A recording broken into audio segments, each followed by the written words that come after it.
Happy Back Row Day, everybody. We're here. Happy Hanukkah. I thought that's what you were going to say. Merry Christmas. Hello, Oreo. Tristan, sorry that you're not going to be able to watch, but that's okay. We're glad that you popped in for a second. All right. Well, guys, we got shows to do. And, Merry Chrysler. Mm-hmm. It's Christmas. Oy. Happy Christmas. It's a new day. Yes, it is. Wakey, wakey. Time to get up. Good morning, citizens. Up and at them. Rise and shine. This is your wake-up call, people. Come on, the coffee's on. All right, guys. What do we got today? Killer robots? You betcha. If you thought I was done with the killer robot news, there's more coming your way. I'm done with the killer robot news. Does that not count for anything? I guess not. Why am I surprised? Oh, this is going to be a fun week. We're going to tackle some Reddit questions. Like we're invading Reddit. That might be the name of the overarching main show is Matt and Mo Invade Reddit. But I do want to know, before we actually get started, everybody's thoughts. Have you heard anything from last week? This past week? Oh, I really haven't heard much feedback from last week's shows. I'm kind of curious, like what? I don't know. What? Seems to be fewer people here today, so. Maybe we lost a few listeners. folks. I'm curious. We don't get super controversial too often, but I feel like that was one of the top level controversial episodes that we did. Oh, yeah. Yeah. Top tier. Yeah. Within Oriole the said he top enjoyed three, them. for sure. That episode on marijuana, just the discussion that Mo and I did was an hour and 9 minutes. It was a ridiculously long show. We did not leave here until after midnight. Oh yeah, that was which we're normally out by 10:45. Yeah. I think the latest we've ever gone is 11. Yeah. In our time. But yeah, so we were here late. We had a lot to talk about. Just be safe, Tristan. Yeah, you can be just safe. listen, don't look. Right? No looking allowed. No looky. Well, thank you, Oreo. Yeah, we had a well, I don't want to say we had a good time, but it was definitely a good conversation. So, All right, well, we're going to jump into our Monday show and get that recorded. Monday. And we'll also talk about, in a little while, some ideas for what we're going to do for our Christmas Eve special. For Grimace. For Grimace specials. You can play the audio only. Okay, good.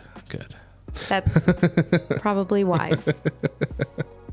I have I have one of those cell phone holders that screw into your CD player slot. Does the Pilot still have a CD player? Pilot has, yeah. I have my Pilot has like 3 disk drives and none of them work. 2 for CD players and 1 for a DVD player because my pastor who owned the car before me accidentally let his granddaughters put a bunch of coins and everything. That's not good. Greg thinks he can like take them out and empty them and they might still work, but I don't know.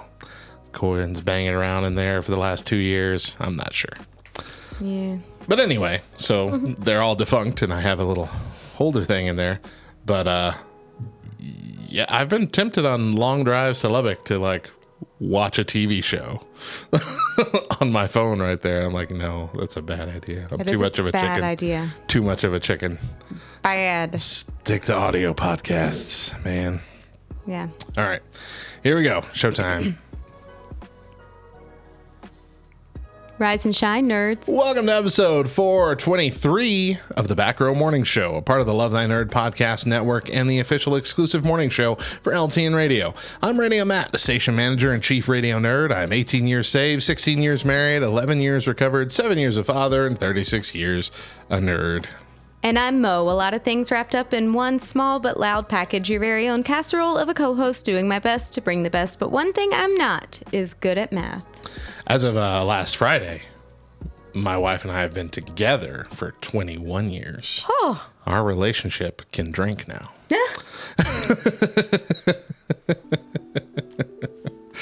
Today on the show, is there such a thing as a stupid question? Also on the show today, T2 Bad Judgment Day? Is that Like accurate? Terminator 2, Judgment Day. Oh, okay. T2 Bad T2. Judgment Day. All right, got it. Sorry. But first, today is Monday, December 13th, 2021. We got some holidays to celebrate, a lot of them. Yeah, a whole slew. You ready? It is National Violin Day.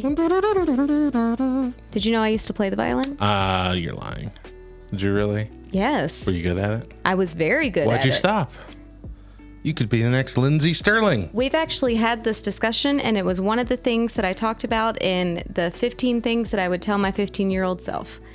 Really? I quit That's right. on everything I do remember that. as a teenager. Yeah, I do remember that. Yep. It's also Worldwide Candle Lighting Day. So light the candles. Light them if you got them. Why was that so funny to you? It sounds like I'm talking about something else. Oh, okay. No, that was last week. It's also National Ice Cream Day. Yeah. Which I mean, I I feel find- like there's a couple of those throughout the So year. I find it very odd that National Ice Cream Day is in December. Right, you feel like it'd be a summer. Yeah, why Summer not thing. July? Yeah. It doesn't seem seasonally accurate. It's also National Salesperson Day. Look, guys, I know y'all don't like salespeople, but, you know, they're just doing their own jobs. Now, if they're calling you at home, I get it. Be angry towards them. But if it's, you know, legitimate sales, then just, you know, be nice. They're not all of them are smarmy. Like my dad was a salesman. My dad was an ad salesman for the radio station. He was really good at it, but he was friendly and he genuinely had business's best interest at heart. So, I mean, Yeah, not all salespeople are scummy. yeah. So this is a day to think of some nice salespeople in your life. I just watched a weird movie that I'd never heard of called Branded. And it was about this guy he's a really good like ad marketer. Okay. And he managed somehow to unlock some stupid thing in his brain through some ritual. It was really hard to follow and kind of lame, but eventually it got to the point where it was about how every brand on the world is actually fueled by some warring alien race. And he was able to see these weird aliens attaching themselves to people.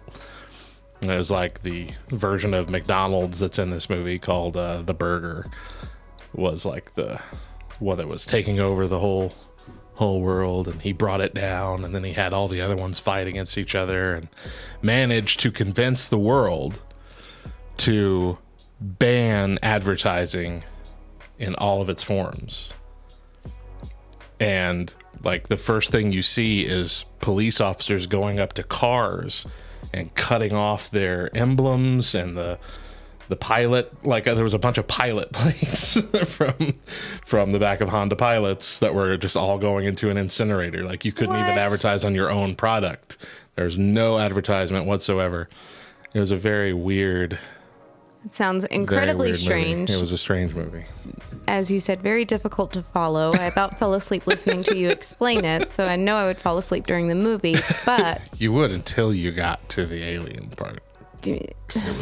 I don't know. Alien parts of movies always, it loses me. I'm like, oh, okay, this is dumb, and I'm out. Oh, that's certainly dumb. It's also National Horse Day. Yeah. I could give or take horses. Horse? I mean, I can ride a horse, but This is also something that you should know about me. Horses scare me. really, what have they? What has a horse ever know. done to you? I feel like, okay, listen to me. Are you listening? Are you listening? Yes, You don't listen to me. I'm listening. No, I'm saying that. That's what I'm saying. You don't Okay. listen to me. I just don't remember things. We talk about so much, Mo. Whatever. Whatever. Also, I'm we have terrified new listeners of all the being- time. So you have to retell the stories. That's You can't just bring them up. Whatever. I'm terrified of being thrown, and I'm terrified of being kicked. Why? You want to know the real reason, Yeah. but you can't pick on me about it. I don't agree to those terms. Those are the terms. So there was an episode of Full House where Michelle is riding a horse and she gets thrown and she gets a concussion and it's like a whole big ordeal. She's in the hospital and they're terrified that she's not going to make it and blah, blah, blah, blah, blah. And yeah, it was a whole big thing. Yeah. And that stuck with you? Obviously. Okay. Yeah. So now I'm terrified of horses. Okay. I get it. I realize that it's silly. But it's legitimate. Oriole says he remembers that episode. She lost her memory. Yeah.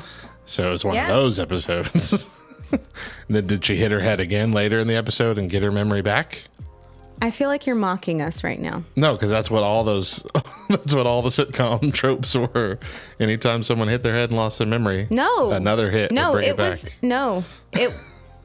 It was very serious. Okay. Very serious. Okay. Yeah, punk. It's also National Cocoa Day. Yay. That's all I have to say about that. So figure out a way to have your ice cream and your cocoa at the same time. Because it's not hot cocoa. It says National Cocoa Day.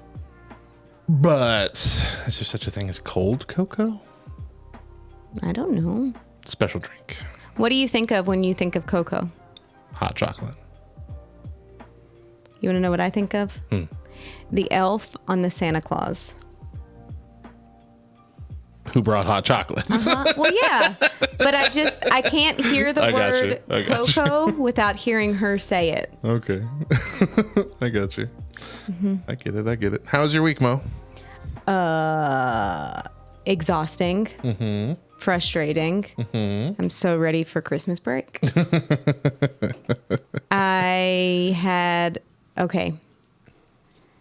Thursday of last week, I decided, you know what? I'm going to wear my joggers. I'm going to dress down today. Okay. So I wore my black joggers and a Christmas raglan t-shirt. Okay. We were permitted to wear Christmas tees all week. So I made the best of it. In the first class of that day, one of the boys, mind you, this is the same boy from last year who asked if I was married. Okay. This boy looks at me and says, Miss Megan, I can tell you're tired today.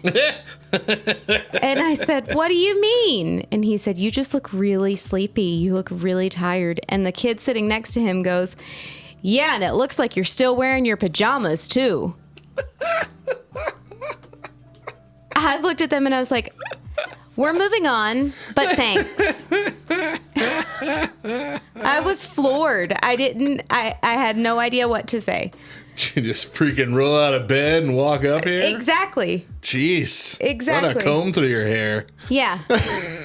Yeah. So then, I also had the brilliant idea, which it has been very fun for 90% of my classes. But I had the brilliant idea to bring an elf into the library and do Elf on the Shelf. Okay. Which it has been. It's been so much fun. And the great part is, because we're on a 3-day rotation where it takes 3 days before all the classes in the school have been to the library. Yeah. The elf has to wait for all 3 days before she can move or do anything new because it's just not fair to the other students, right? So I'm not having to really be concerned with a daily movement. Is Elf on the Shelf a girl? It can be a boy or a girl. Oh, that's weird. Why? The fact that it can be a boy or a girl. Is it two separate dolls? Or it's just the one Elf on the Shelf doll, like the standard one we're talking about?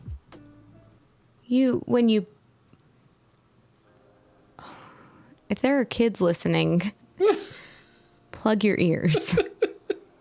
You can purchase a boy or a girl. Oh, okay, elf. I didn't know that. I've only ever seen the boy one Yeah. on a line or whatever. Yeah. In all the Yeah. memes. Yeah. I didn't know a girl one existed.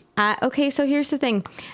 Just before Thanksgiving, I put in a request to have an elf in the library. I wrote Santa directly and asked if he would, if he had any extra elves who could come and join us in the library until Christmas break. And it kind of seemed hopeless. I never heard back. I wasn't sure if we were going to get an elf or not. But, this past week, all of a sudden, Belle arrived in our library.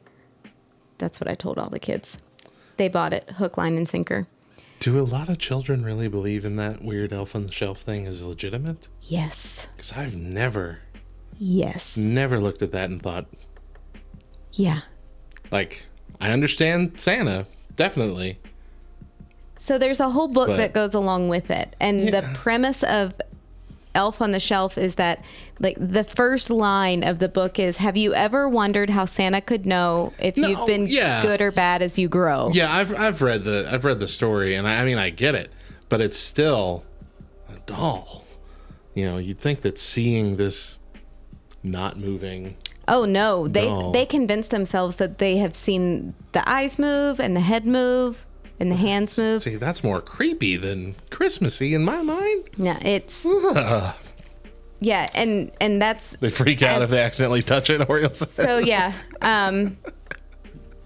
But see, the way I'm picturing that is, No. So the thing is, touched me. it says in the book that you cannot touch the elf because it could lose its magic. Okay.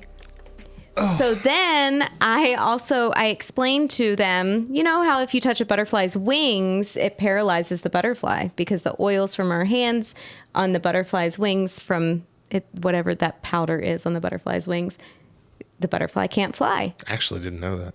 Yes. Yeah. So I explained it in that way. I was like, guys, just the same way that you can paralyze a butterfly and keep it from flying, you can't touch this elf because she then can't fly back home to the North Pole. And how awful would that be for her? Yeah. So, So if they accidentally touch it, do they break down crying on the floor? so here's the thing. There is no real accidentally touching it, because typically your elf is put somewhere and it's doing some sort of activity. Our elf was sitting on our anchor chart, and most recently it's on top of a bookshelf sitting next to a gingerbread house that my children built for me. Okay. Okay.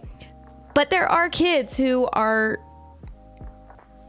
wonderful beings who purposely go out of their way to touch the elf just to be ornery. And so it's the other kids that are like, so-and-so touched the elf. You've ruined Christmas. Yeah. Oh, gosh. Yeah. But there is a remedy. Cinnamon and sugar. Oh, I was going to say the shotgun. If you, Just like when a horse breaks its leg. Put it out of its misery. yeah. No, you just have to feed your elf cinnamon and sugar. You did this, Billy.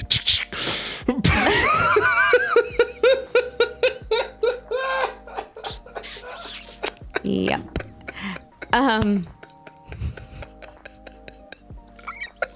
So for the most part, my elf has been a super fun, super exciting thing. The kids have absolutely loved it. Yeah. But the fifth graders are in that awkward, weird stage where some of them believe, some of them don't. Fifth graders are jerks. Well, Matt, do you not remember last year? My fifth graders were my favorite class. I went on and on and on and doted about the fifth graders, loved them. And up until right before Thanksgiving break, I also loved this group of fifth graders, but now not so much. Not so much. I realized very quickly which kids are probably going to grow up to be menaces Murderers. and which are not. Because it is one stinking rule, don't touch the elf. And you would not believe how many times I had to whip my head around to look at 3 or 4 fifth grade boys who, the second I turn my head away from them, they jump out of their seat to run to the elf and touch it. And sit down. I have not had to raise my voice or really get stern since working at that school. But this week, these kids, like, they've seen the real Mo. Wow. It was not fun. And on top of that, one of them had the audacity to look at me and say, I don't like coming to the library. You make us do too much work. And I was like, okay, that's fine. Well, then 3 days later, he comes into the library. And when I'm not really engaging him in conversation, just pretending as if he's just any other student, he goes, Miss Megan, are you mad at me or something? And I said, no, why? Well, you act like you don't like me. Do you not like me? And I said, no, I like you just fine. But you did just tell me that you didn't like coming to the library, so what does it matter whether I like you or not?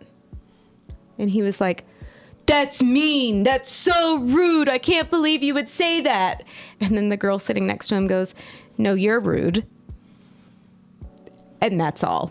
And I was like, okay, shoo. At least I'm not the only person who sees it.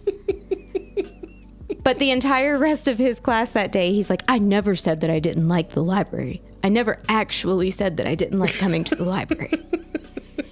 And his gingerbread house that he had to do that day, that I told him, you don't have to do this if you don't want to. It's your grade. It's not mine. I don't care. You can do it. Don't do it. Best looking gingerbread house out of all my classes. I thought you were going to say he scrawled death to the library. Nope. It was and he made it Red a icing. point. He made it a point at the end of the period to look at me and say, Miss Megan, do you see my gingerbread house? And I was like, yeah, it looks really good. I really tried hard. And I was like, I can tell it looks good. Are you sure you like it? Yep, I like it. It looks good. Validate me, please. It has been the week of all weeks. The week of all weeks. So, and my kid's quarantined now, so that too. Yeah, speaking of that, my wife called me on Tuesday. She said, well, I'm going to the school. I'm like, oh, why? Elijah's got a quarantine for 10 more days because someone in his desk clump got tested positive this morning. I'm like, I can't do this. I cannot do another week of him home all week with the other boy because when they're both together, they're monsters. And so she gets there and she says, okay, I'm here to pick up Eli. And I said, okay, we'll call to get him. And another kid came out. And the person that brought her is like, do you see mommy out there? He's like, no.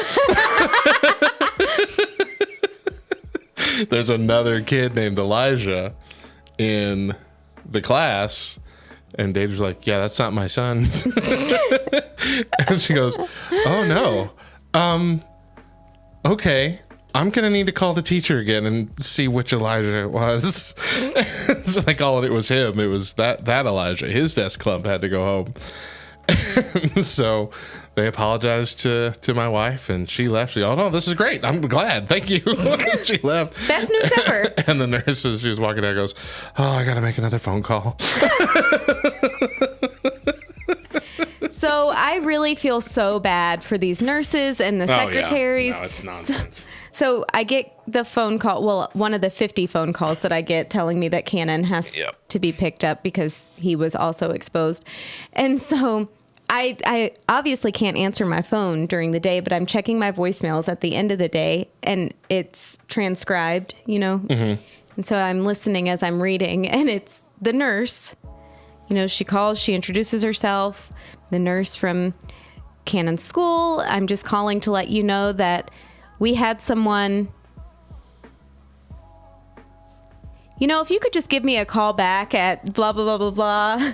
I need to speak with you concerning Cannon. Thank you. And it was almost as if either somebody was in the background, like doing big arms, Don't like, no, put this on the answering machine. you're not supposed to say, or all of a sudden she just realized like that light bulb came off and she's like, oh, that's right. I can't get this information over voicemail. But it was just this super long pause. Awkward pause. Just wanted to call and let you know that we had someone. If you could just give me a call back. That's hilarious. Yep. I felt pretty bad for her. And the last update I have for this week is I finally watched Venom and Venom 2. They're really good. Right? You were right. They're really good. Right? Yeah. I don't know why I didn't want to watch them, but I didn't. But they're great. They're hilarious. They are by the way. hilarious. Hilarious. I love them. Sorry. I was reading something in chat. Wife crazy had to be permitted. For real? My kids, DJ Shane said, my kids had to quarantine at the same time during the school year.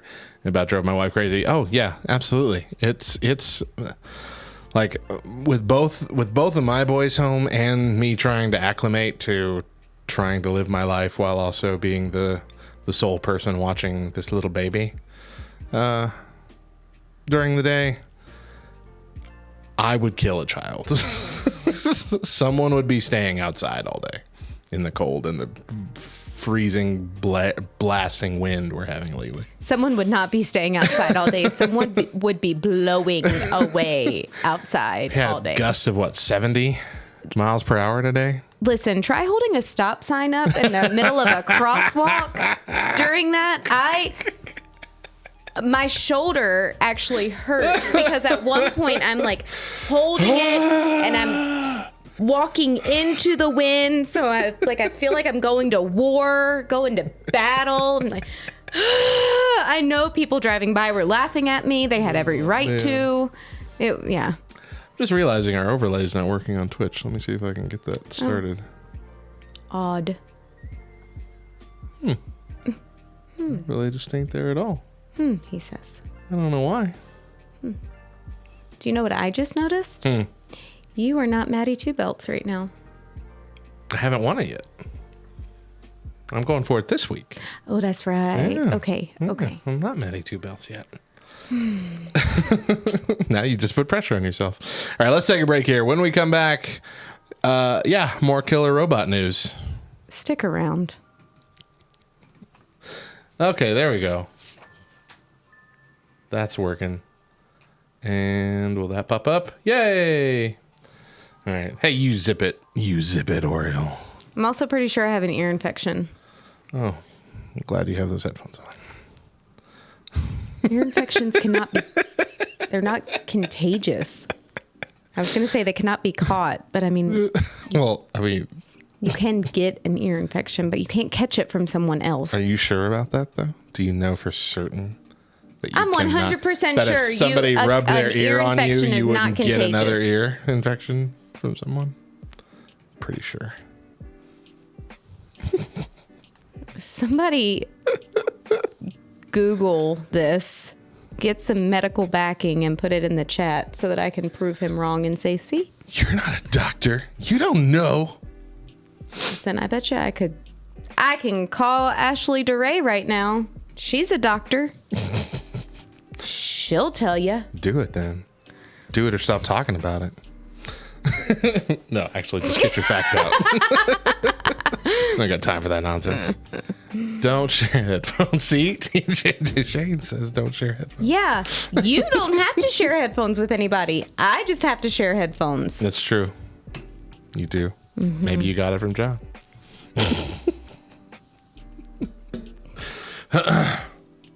I'm disappointed in you right now.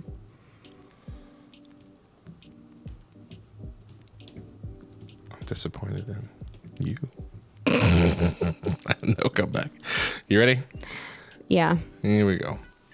Welcome back to the Back Row Morning Show. I'm Radio Matt. And I'm Mo. And we've changed some things up for this new season, including what we record live on Twitch. Each week we record our shows the Friday or Saturday before with our friends at twitch.tv/LTN on air. Go follow us over there to be notified when we go live and join our Discord at backrowdiscord.com for after the show discussion and even opportunities to be on the show yourself. But before we go any further, it's time for Mo's Fact of the Day. The world Reckling. The world record in cycling backwards, playing a violin, playing the violin. Holy cow. is 60.45 kilometers in 5 hours and 8 seconds, which is 37 miles. Holy Moses. Riding backwards while playing the violin. For 36 miles? 37. 37 miles? Wow.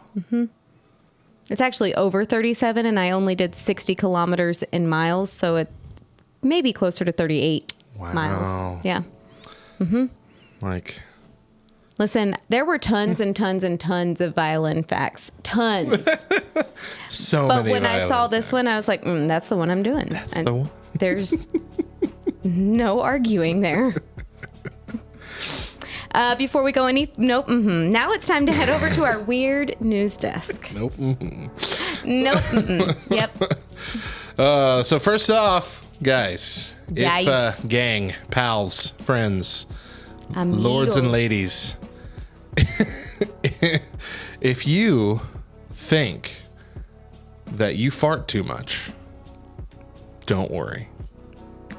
80% of adults suffer from being gassy, and it makes them sad. We're all in this together. We're all in this together. Having horrible gas isn't something you generally like to share with the world, unless you're within blasting distance of a sibling, anyway. But everybody suffers from it, or almost everybody, as a new survey of citizens from the US, the UK, and Mexico has found that a whopping 81.3% of the adult population deals with breaking wind uncomfortably within a 24-hour period. And all we can say is that we smell your pain. Gizmodo picked up on the survey conducted by scientists from the Rome Foundation Research Institute in the U.S. in collaboration with Danone Nutrica Research in France. The researchers presented their study at the recent United European Gastroenterology Conference in Vienna, Australia. And yes, the UEG focuses on exactly what you think it does. And according to the survey, 8 out of every 10 adults from the participating countries reported flatulence within a 24-hour period. So, it's normal. It's normal. As Eureka Alert notes, respondents also reported other gas-related intestinal symptoms, including things like stomach rumbling, which affected 60.5% of adults, bad breath, 48.1%, belching, 58%, and bloating/abdominal pressure, 38.5%. On average, the survey found that 3 different gas symptoms plagued each respondent within the previous 24 hours, and only 11.1% of the 6,000 people who participated in the survey reported having no gas symptoms whatsoever. Younger adults, encompassing the 18 to 34 and 35 to 49 age ranges, reported the highest overall burden of symptoms, earning on average the highest intestinal gas questionnaires score. So, if you fart in public and you're embarrassed, just know someone else is probably also doing that in the room with you. So, that make you feel better? I know you've been worrying about this. No. I mean, you could just be like elementary students and just let it go and then laugh about it and be fine. Sometimes I do. Occasionally, I'll have one of those old people moments where it just comes out of nowhere and I didn't expect it. And I was like, oop, sorry about that. It's happened actually twice in the last 2 months that I recall. I'm slightly disappointed in Like you. with other grown adult people talking about serious things. Just, oh, sorry. Didn't see that coming. Sorry about that. Came out of nowhere. No. You need to get a handle on that. You need to figure it out and take care of that. That is like... This whole thing is saying not to judge people for it because 80% of people deal with these things. Since when do I listen to anyone telling me what to do. You know what's actually okay? Especially not a case study. So Oriole says walking down an aisle in a grocery store and you just leave it floating in the air, which is hilarious. But one of the things that I've noticed is dangerous is I go to the grocery store and I wear earbuds, Oh, Matt. noise canceling earbuds. And you really have to pay attention to your body if you're going to let one go to make sure that it's not out loud. Because it's really hard to tell when you can't hear. And I'm positive I've misjudged a few of them. But I just pretend like it wasn't me.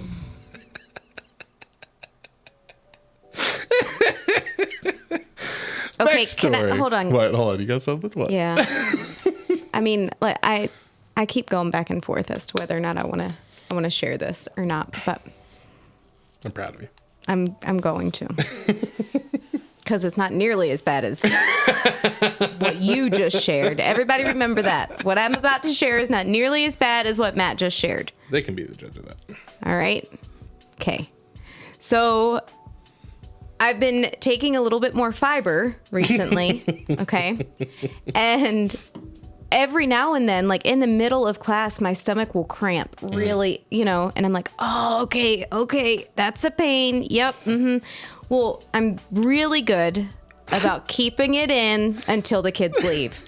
I am really good. All right, the train is coming. Mm-hmm. I'll count down. But the second that door closes and the last kid is gone, it brings me great satisfaction to hear it echo in the library. I have not been more proud of myself as what I've been in the last couple weeks when that has happened. And I'm like, that's right. Good job. I just can't wait for the day that there was one kid that didn't make it back into class. It's over in the corner. You let it out, and he comes walking by. I think I'm late. Passes out. I'm absolutely going to blame it on that kid. Really? You're just going to leave me in here with your lingering fart that you just did?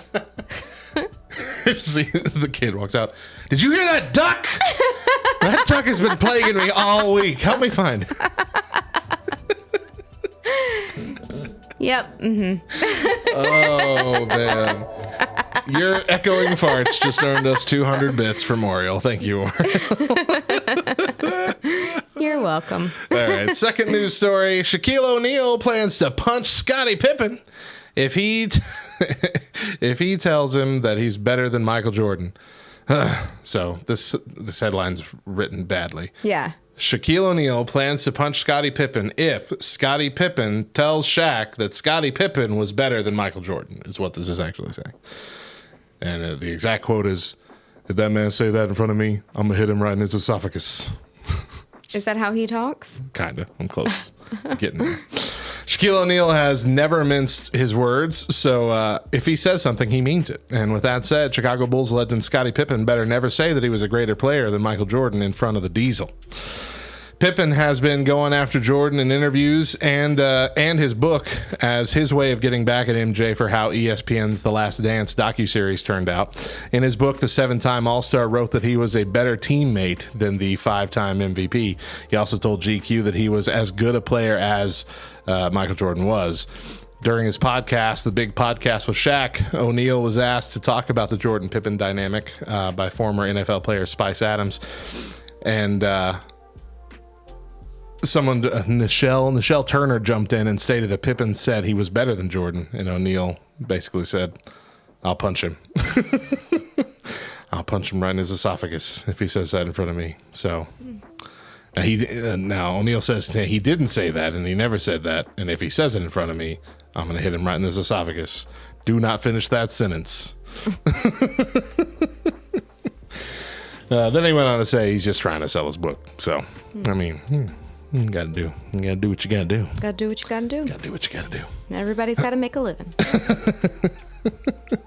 And lastly, the U.S. has rejected calls for regulating or banning killer robots. Of course they have. Of course. The U.S. has rejected calls from banning agreements rejected calls for a binding agreement regulating or banning the use of killer robots, instead proposing a code of conduct at the United Nations. Gosh, you've got to be killing me. Kidding. Yes, they've got to be kidding you. Yeah. Mm-hmm. Speaking at a meeting in Geneva focused on finding common ground on the use of so-called lethal autonomous weapons, a U.S. official balked at the idea of regulating their use through a lengthy binding instrument. The meeting saw government experts preparing for high-level talks at a review conference for the Convention of Certain Conventional Weapons from December 13th to the 17th. U.S. official Josh Dorison told the meeting, in our view, the best way to make progress would be through the development of a non-binding code of conduct. So not even just a code of conduct, but one that is non-binding. One that it's a suggestion. Like if you veer off of it, no problem. The United Nations has been hosting diplomatic talks in Geneva since 2017 aimed at reaching an agreement on how to address the use of killer robots. I mean, we already have like drones and stuff, and it's kind of like the first steps to this. But I mean, we've seen those videos from the labs with the robots doing parkour and all these kind of things. Mm-hmm. The robot dogs that can open doors and all kinds of junk. I mean, how long will it really be before that's the first line of defense on a battlefield? Autonomous, robotic animals and men. They could still be drones, technically. They don't have to be like completely 100% on their own programming, but it's still a killer robot instead of actual people. Like on the one hand, you have that might save some lives. On the other hand, that's what stops us from destroying this planet with robots. Mm-hmm. Yeah. And honestly, that is I know that there's a lot of people that are like, if it would be so good, we don't have to worry about losing our military men and women. And yeah, we just have to worry about losing everyone. Yeah, we just have to hope that our robots are better robots than China,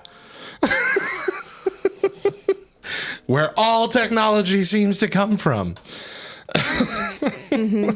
If they can get past our robots, then they're in our cities, guys. Then we got robot warriors. It's every movie. It's every end time scientific sci-fi movie. Can I tell you what movie I blame for all of this? That's when I hear my toaster laugh and I shoot it. Yeah. His comment actually led me to my conclusion. Brave Little Toaster. I am 100% convinced that movie was like the open door to this whole generation of robot fandom, if you will. People that are like, we are going to see this through till the end. It's going to happen. Why do you think it's Brave Little Toaster as opposed to, I don't know, Short Circuit or something like that? I don't remember Short Circuit. You don't remember Johnny Five?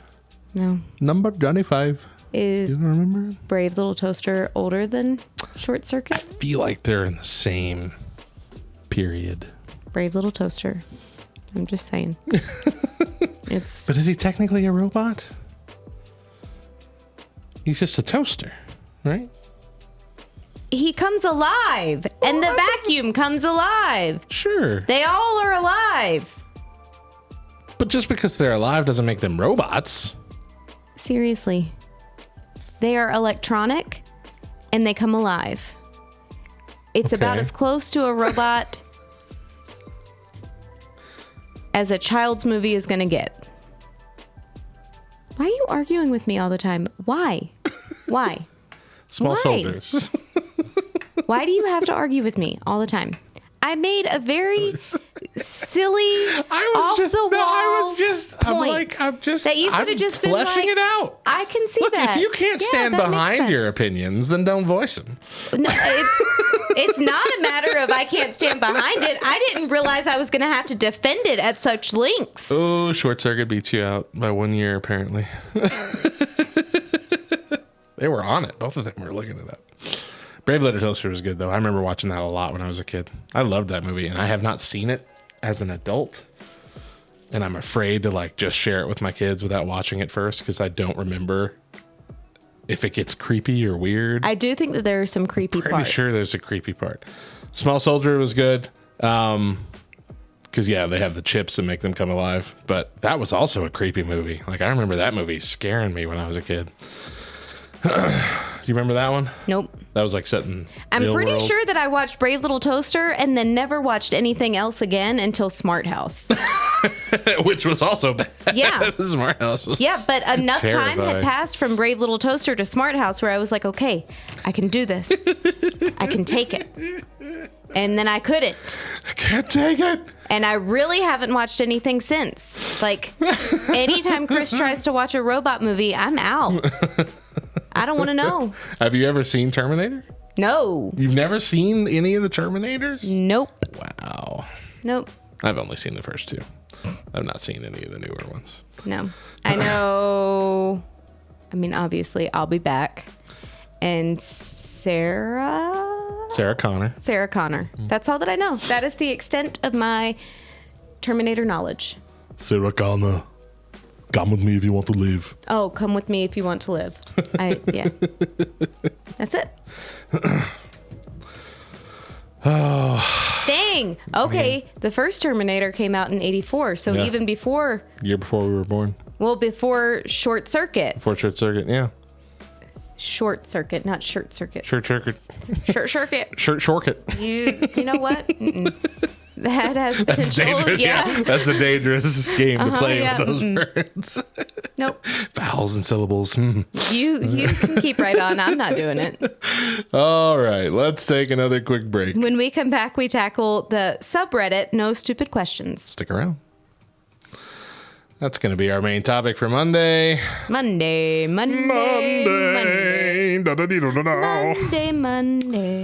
So I was hoping we'd have more people, specifically more ladies, in the chat today because I have a specific question for our argument on Discord that I would like ladies' opinions, but I guess we'll just have to settle for Mo. I'm about tired of you today. Listen, I have dealt with jerk kids all week. I don't need to deal with you. Actually, hold on. Hold up just 1 minute, okay? Hold up. I'm pulling up a text message. Okay? Let's see. Oh gosh, Chris and I talked a lot today. Oh, gosh. Okay. Talking about the kid, right? The kid who I kind of put him in his place today. He was a jerk to me 3 days ago, and then today he's like, "Wait, I don't like this, Miss Megan." Well, yeah. I don't like being this Miss Megan, but whatever.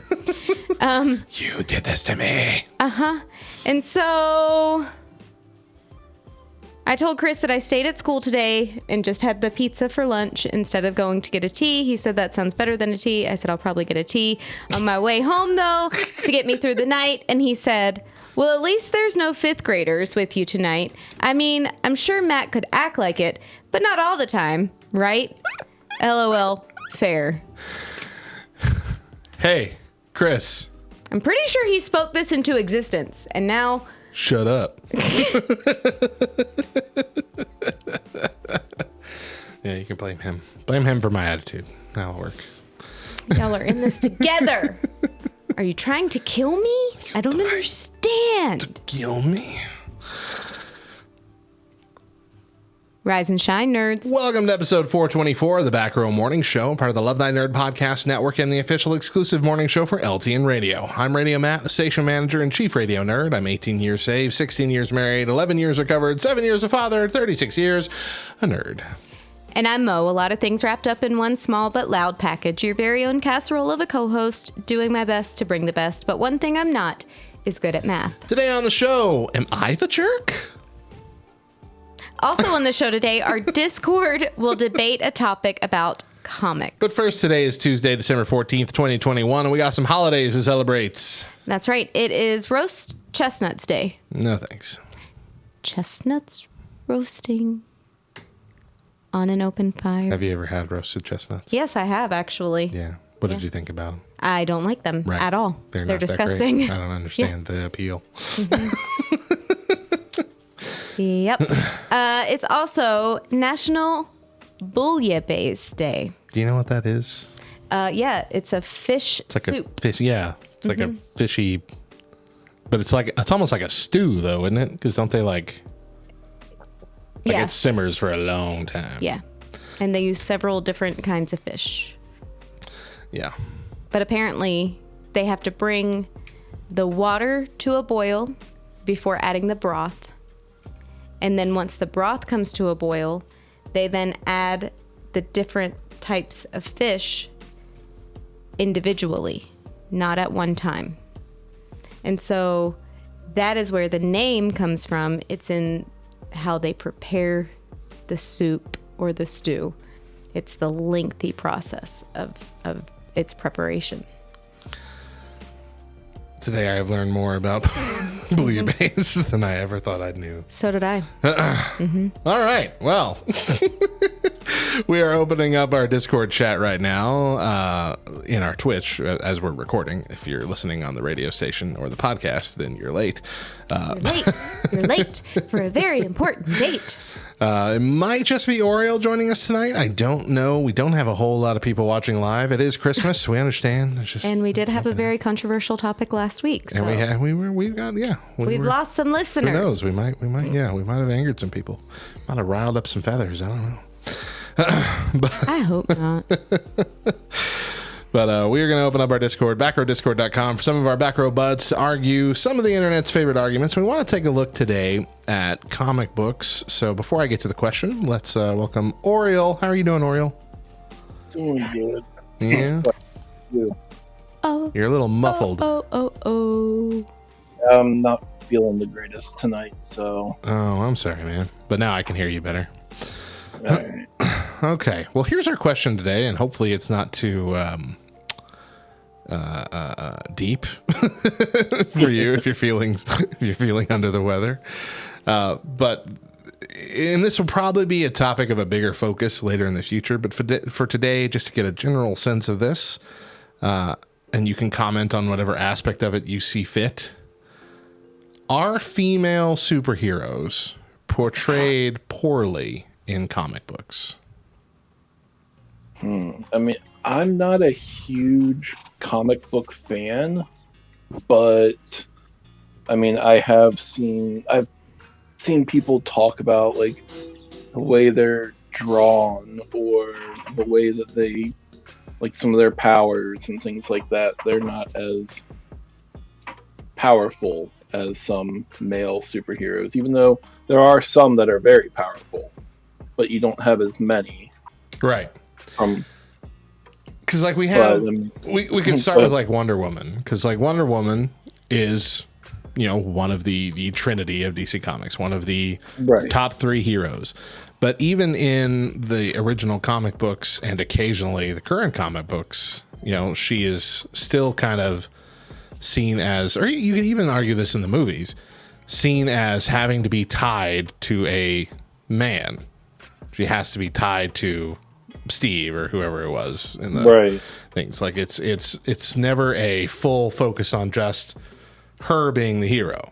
Now you can argue Superman's the same way in the opposite direction, that he's always kind of focused on Lois, but like then you have Batman, who occasionally has a flirtatious thing with somebody, but it's never a key thing focus. that's a part of his story. The overarching story. The whole relationship could go away and it wouldn't change who Batman is, I guess is what I'm saying.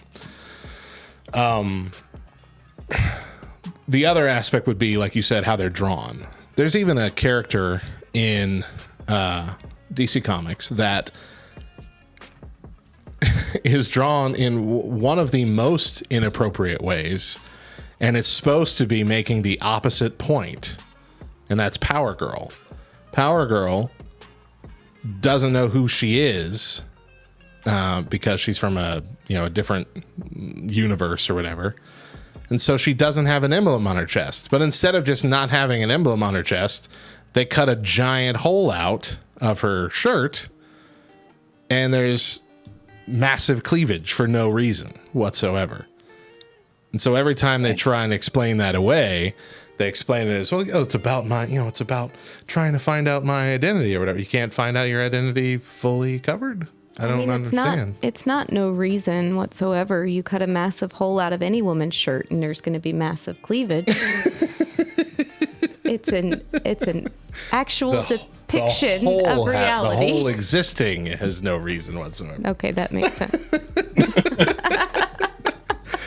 So I think that's why we might see today with like the Captain Marvel movie, seeing almost an attempt to counteract all that, but going a little bit too far maybe for some people, of not only making it a point that, well, she doesn't need a man to, be the hero that she is, but then at some point just kind of like, well, even if a man is kind of a jerk, she's gonna steal his motorcycle. Like it goes a little bit too far in the other direction just to make the point. Why can't we just make a movie where men aren't really part of the equation at all? Why can't we have a story that's not about it? Because it still winds up being partially about the man. You know what I mean? That whole movie was her getting out from underneath the thumb of that one dude. Yeah. Like, that's been my life's question. Why do we need men at all? I don't understand. Why can't it just be about the woman for once? Brother Mod in the chat says comic books are not the place to go if one's looking for modesty. Yeah, I agree with that.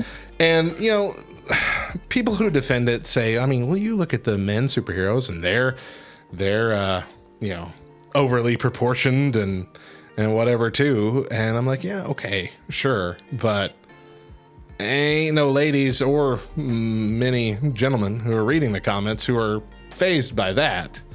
That's not a pull for a lot of people. But for men, the opposite can't be said. Like it's clearly there for fan service.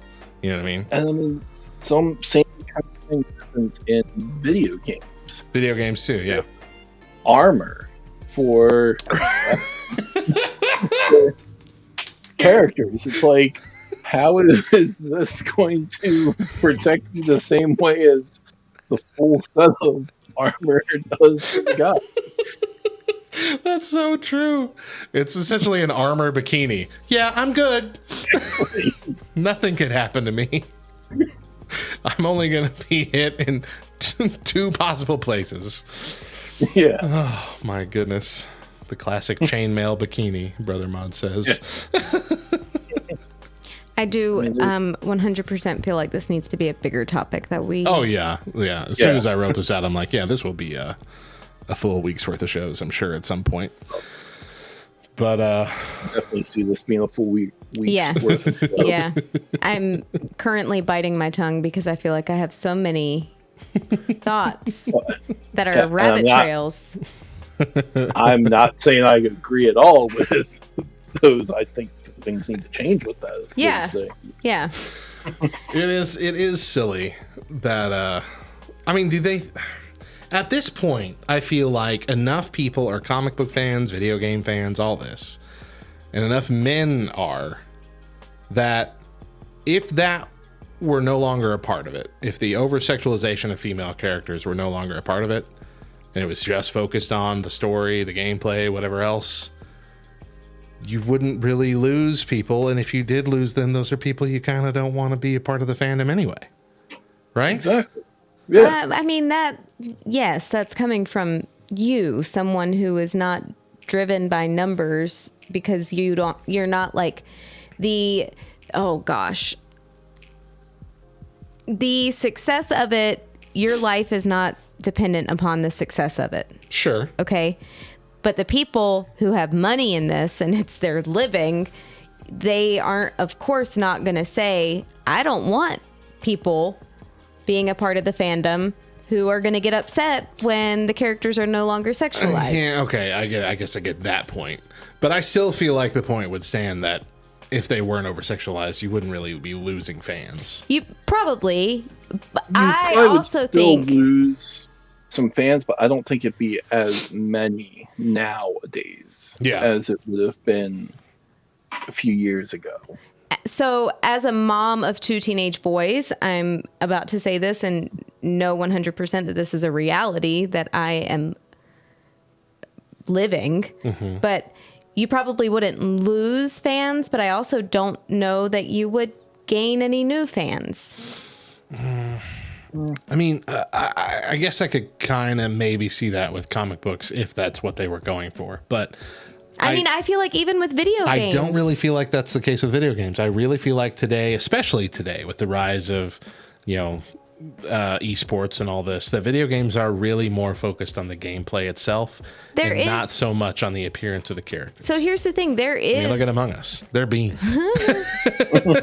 They don't need no cleavage. That's a fact. But as we're sitting here having this conversation, I have been smacked in the face with the reality of every time I've gone into my boys' room and they're playing Fortnite and they're a female character and I'm always like, why are you playing the girl character? You're a boy. I wonder why they're playing the girl character. Do you know what I mean? Light bulb, ping. Oh. So it's just one of those things that I feel like for men, especially for boys, especially, it's natural. It's something that happens. Yeah. Sure. Yeah. And so I feel like it gets played up a lot. We all know it does in media, in everything. It gets played up. They play on that. And so that's why I'm saying I don't think that you would necessarily gain a new fan base. You would keep your tried and true loyal fans, sure, but the growth of the fan base probably wouldn't happen as rapidly. I can see that point. Yeah. I can definitely see that point from where you're coming from with that as well.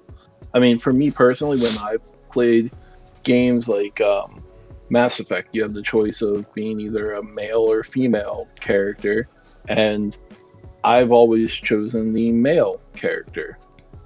If I have the choice, I don't normally choose a female character for my main player of a game. And that's just always been my choice. Yeah, and I don't feel like there's anything wrong with that. Like when I'm playing a video game or whatever and I have the choice, I'm pretending I'm the person. Yeah. Right. So, yeah. That's where I'm at. That's why especially if they're like dialogue driven games and suddenly you have to be the female and the thing. I'm like, this is weird. I'm always Daisy. Yeah. So You're always Daisy.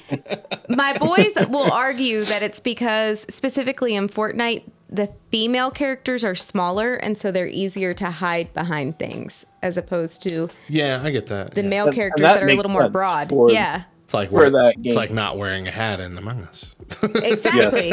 Or not having a pet. Having a pet, yeah.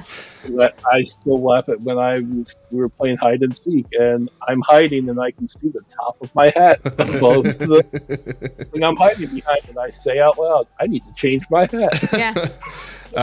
But no, I do remember like when I was a teenager, the one thing that I remember, since you brought up video games, the one thing that I remember was Dead or Alive Beach Volleyball.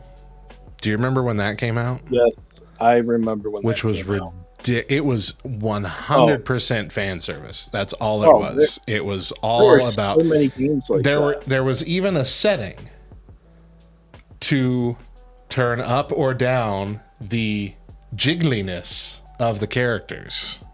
Yes. Which when I saw that, when I saw that as a teenager, I'm like, all right. But but thinking about that, I'm like, I cannot believe that got made.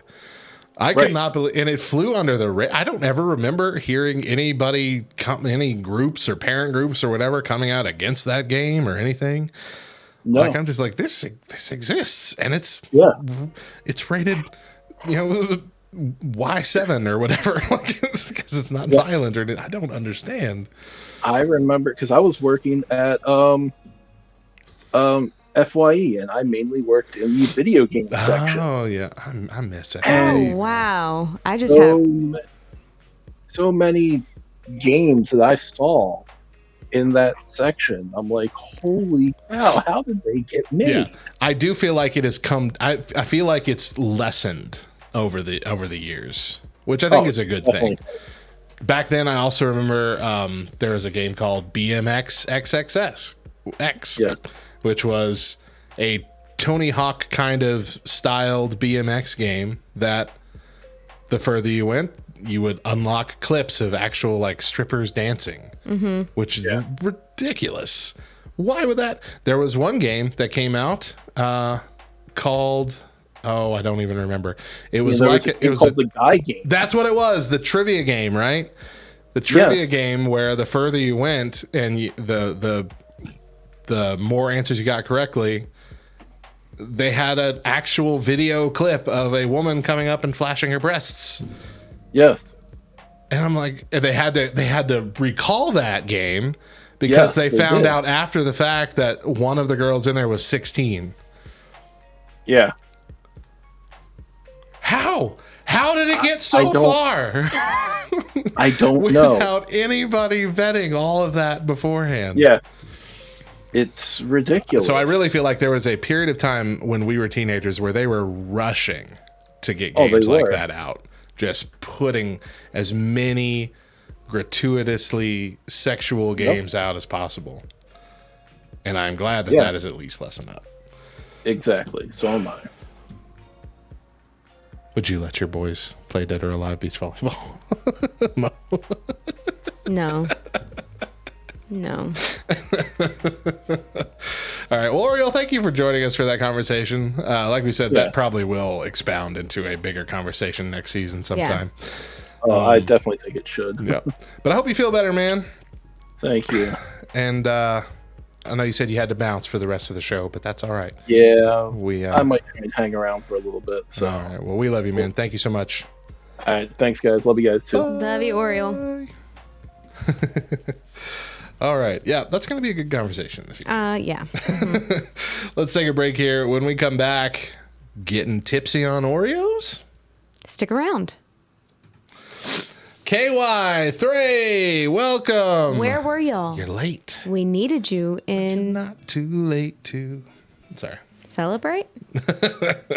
No, it's attend this class. It was one of those jingles that Joey and I made up for our musical announcements. Oh, that's right. I On do. Sunday. You're late, late. but you're not too late to attend this class. You're late.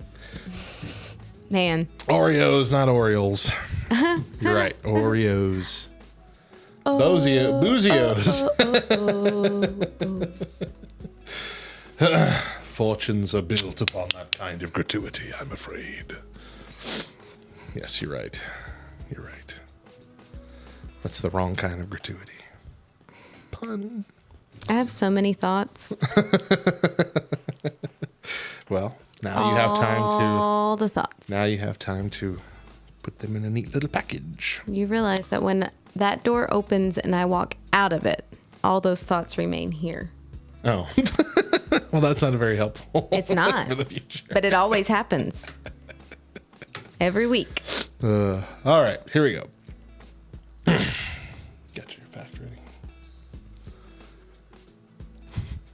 Yeah.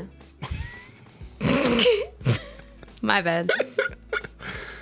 Welcome back to the Back Row Morning Show. I'm Radio Matt. And I'm Mo. And we've changed some things up for this new season, including what we record live on Twitch. Each week, we record our shows the Friday or Saturday before with our friends at twitch.tv/LTN On Air. Follow us to be notified when we go live and join our Discord at backrowdiscord.com for after the show discussion, even opportunities to be on the show yourself. Plus, our normal Tuesday taste test will now only be available on our video platforms. Catch it live on Twitch or later in the week on YouTube at youtube.ltnonair.com or on our TikTok at the Back Row LTN. But much later on TikTok, because very slow with those. Yeah. I haven't, but we've added quite a few new ones. We've added at least one new video every day this past week. So, and I still have several in the bank ready to go. So they're coming. They're coming quicker now. Before we go any further, it's time for Mo's Fact of the Day. The dish known today as bouillabaisse Bouillabaisse. was created by Marseille fishermen who wanted to make a meal when they returned to port. I thought that was supposed to be his name. Oh, no. Marseille Fisherman. No.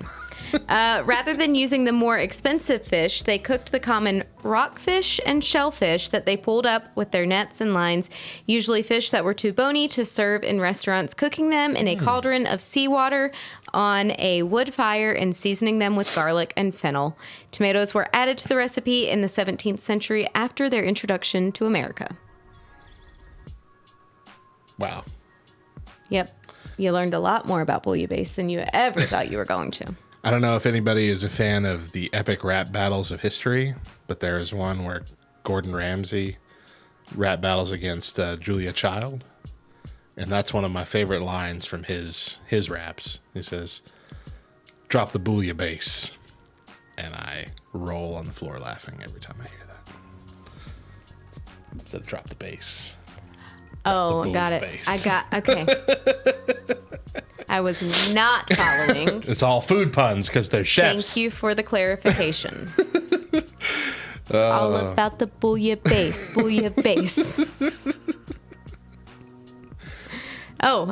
Now it's time we come clean and admit that we are major junk food nerds, and every week we like to showcase and talk about junk food that has been recently announced or even spotted in stores or on our menus. You just need to fix it. I'm just going to say it. It's episode 424. Shut up, Matt. 424 episodes, and we still can't get to a point where you start out a segment without going,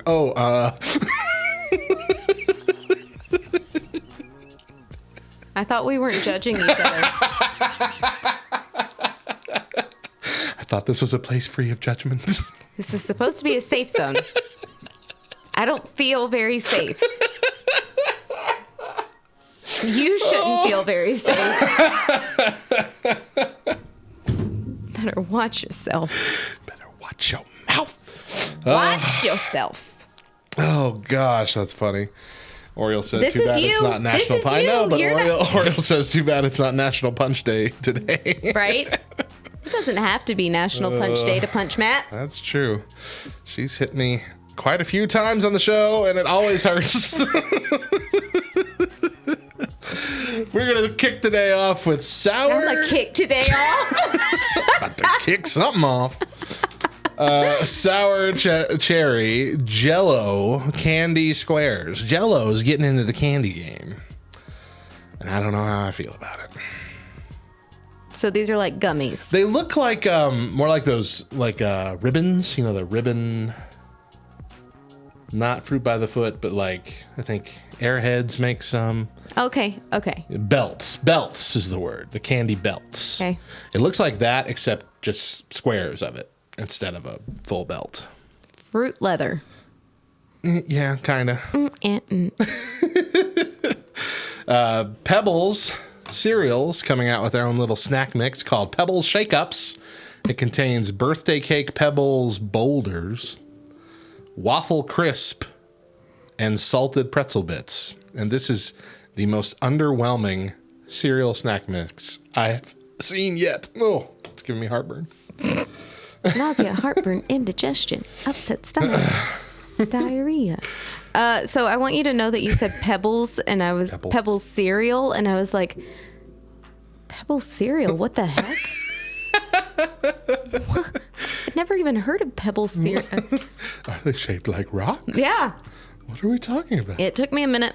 Pop-Tarts Frosted Boston. Oh, I skipped the big one. Yeah, Sorry. you did. Well, let's do this one while we're at it. Pop-Tarts Frosted Boston Cream Donuts and Pop-Tarts Frosted Apple Fritter Donuts, both coming at the end of December. Apple fritter sounds yummy. Yeah. The peach cobbler Pop-Tart is still the best. Hands down. Yeah. It's delicious. Oreo Wine. Barefoot and Oreo Thins is making a red blend wine. It's a one-of-a-kind blend, including flavors of chocolate, cookies, and cream, along with notes of oak, which perfectly complement the flavors of an Oreo Thins cookie. I mean, why shouldn't this exist? All I can think right now is the scene in Greece where they're at Frenchie's house for the sleepover, and they pull out the bottle of wine, and Oh, I can't remember her name right now, but she pulls out the box of Twinkies. And she says, "What? It says right here. It is a dessert wine." Mm-hmm. Yep, that's all I can think. Pairs wonderfully with Twinkies. With sponge cake and crown. I really thought you were going to say sponge cake and crown. We're taking it to the next level. Oh, it was Jan. It was Jan that says it. Jan. Says right here, it is a dessert wine. That's pretty funny. That's a funny joke. I like that. I don't think I've ever watched the full movie. Your wife would know exactly what I was talking about. I'm not sure she's ever watched the full movie. Grease? No, she has. Just not in a long time. It's not one of her normal rotations. She watches a lot of old movies, but that's not in the normal rotation. Okay, Matt, hold up. I'm going to reverse it real quick. When we worked in Sparky's together. Yes. For all those years. Yeah. And for a short amount of time, several years, but anyway, Tamara was also in there with us. For a short amount of time, several years long. Okay. Tamara was in there with us, and the three of us on a regular weekly basis were quoting. Referencing Grease? Yes. Okay. I just can't remember the last time I saw her watching it. It's been a while. I mean, you don't have to watch it regularly to be able to quote it. Yeah, no, you're right. You're right. I'm not arguing with you. You're right. And love it. And live by it.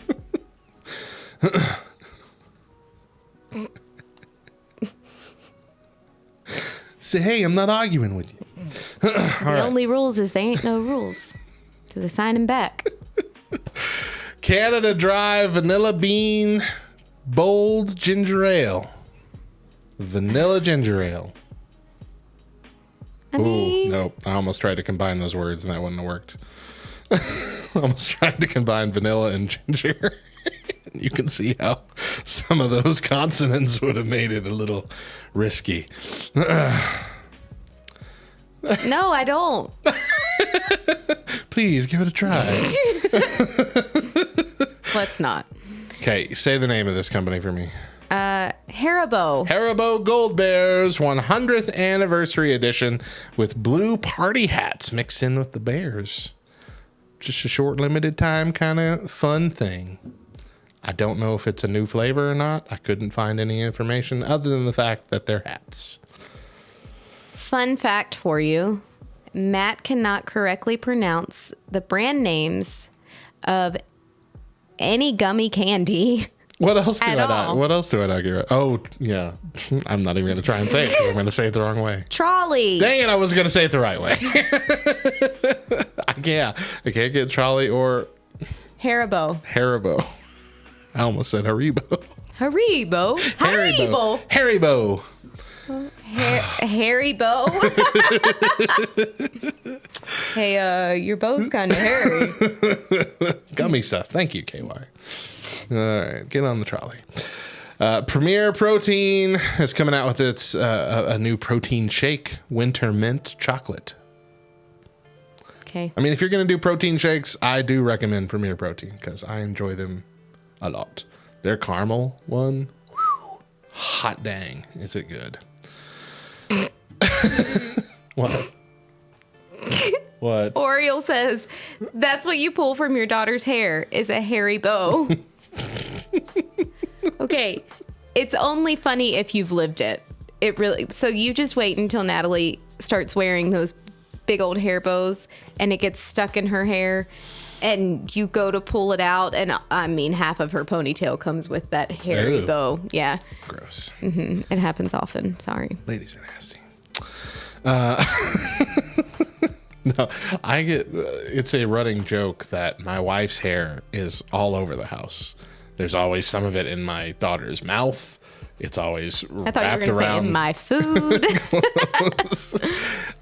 just a lot of uncomfortable places. Places that it shouldn't ever find its way to. It's there somehow. Somehow it's there. And yet she still has hair, and I don't understand how does it reproduce so fast? It is one of life's mysteries.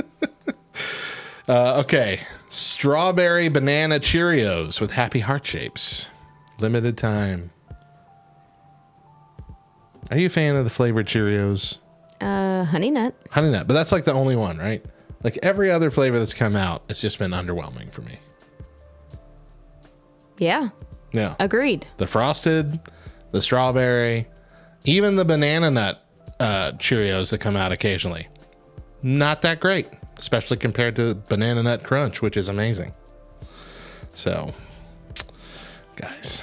I mean, they're not, they're not bad. They're not bad, but they're just not. They're not good enough to exist. You know, this is probably, it's how everybody compares the flavored carbonated water. You know, it says that it's coconut. Okay, yeah, at some point it sat next to a coconut for 5 seconds. I feel the same for Cheerios. It says blueberry. All right, it touched the same surface as a blueberry at one point. A blueberry sneezed on it 5 weeks ago, and now this is what we have left. Yeah. All right, Glitz cookie kits. Fun snow globe cookie kits featuring lots of edible glitter. Okay. Edible glitter scares me, because how do we know they're telling the truth? How do we know it's not just normal glitter? Isn't all glitter technically edible because it's tiny enough to get in your food? Way to ruin it for everybody. And everybody that just bought one is like, and they're going in the trash. Our secretary at our church, which is our friend Megan, she bought these green trees, and they're like metal, and they're covered in all this green glitter, and they were on like a ridiculous sale at Hobby Lobby. She's like, oh, these are cute. She got them, and she put them on the table, and as soon as they hit this table in our church, just a pig pen level cloud of this green stuff went all over the table, all over the floor, and her friend Geraldine is with her, and she goes, don't tell Matt I bought these, because I'm the janitor here, and I am the one that glitters the bane of my existence. Even before you were the janitor. Even before, but once it became my responsibility to clean it. And so she told Geraldine not to tell. Well, she wasn't here this past Wednesday, and I was walking down talking with Geraldine and a couple other people, and there was a lot going on, and she was distracted. And I said, did Megan buy those green trees over there? She goes, yeah. And her husband, Brandon, smacked her on the arm and said, you're not supposed to tell him. She goes, oh. So I had to take a picture of it with the cloud of stuff still there, because I vacuum it, and within 5 minutes, it's there again. There's no getting rid of it. I said, I know it was you. And I will have my revenge. So, guys, like, glitter is fun. But just, if you have to buy something with glitter on it, shake that bad boy off first outside. Get all the excess stuff off. If it's a card or a piece of clothing, for goodness sakes, brush it off outside. Who the heck Get all wears that crap glitter out on their clothing? Oh my gosh. Did I not tell you last year about the family? About the woman who made her 3 daughters homemade glittery dresses that came and sat on our pews and You just don't have pews. our chairs that connect together into pew-like shapes, and drilled that glitter all into those seats to the point where we just had to put them away and replace them with other chairs. Like, No. Oh my gosh, I don't remember hearing I this. was livid. I was livid. I don't remember hearing this at all. But that, yeah, All right. sounds fun. STD of the craft world. everybody. Glitter. Can't say that. that hurt my ears. That's my favorite thing to say. Glitter is the STD of the craft world. Once it's on you for life. Okay. That's offensive. You're speaking offensively. You are hurting my personal feelings. I'm not okay with it. Why would I be hurting your personal feelings? Yeah, because it's a personal attack. Because I suffer from glitter. Exactly. You don't know. I've been infected with glitter. You don't know. Don't assume my medical history. Calling up friends. Guys, I touched a glittery Christmas card last week, and I'm sorry, but you're going to need to get tested. Mm-hmm. Listen, I like the way that Brother Mod puts it way better. It's the devil's dandruff. The devil's dandruff. I like that. Mm-hmm. All right. In Indonesia, McDonald's is bringing a whole bunch of weird things to the menu, including a fried pizza pie. Fried pie, just like their apple pies, except fried, because the rest of the world gets to enjoy things and we have to have the weird baked pies. Because for some reason in that one area, McDonald's want to be slightly more healthy. I don't understand.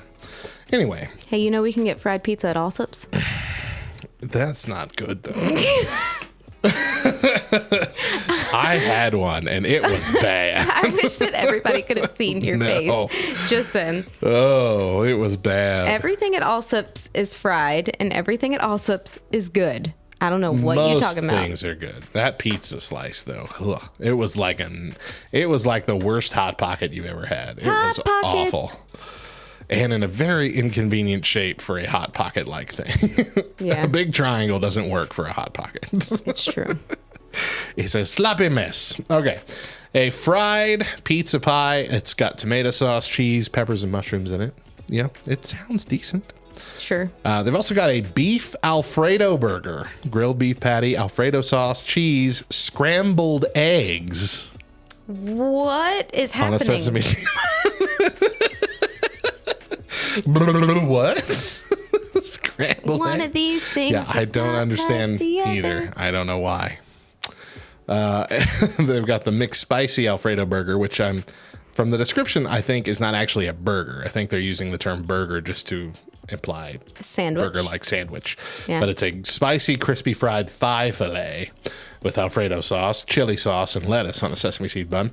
Then they've got a tiramisu McFlurry. Vanilla soft ice cream mixed with tiramisu flavored syrup and a choice of either crushed Biscoff cookies. Was that how you pronounce it?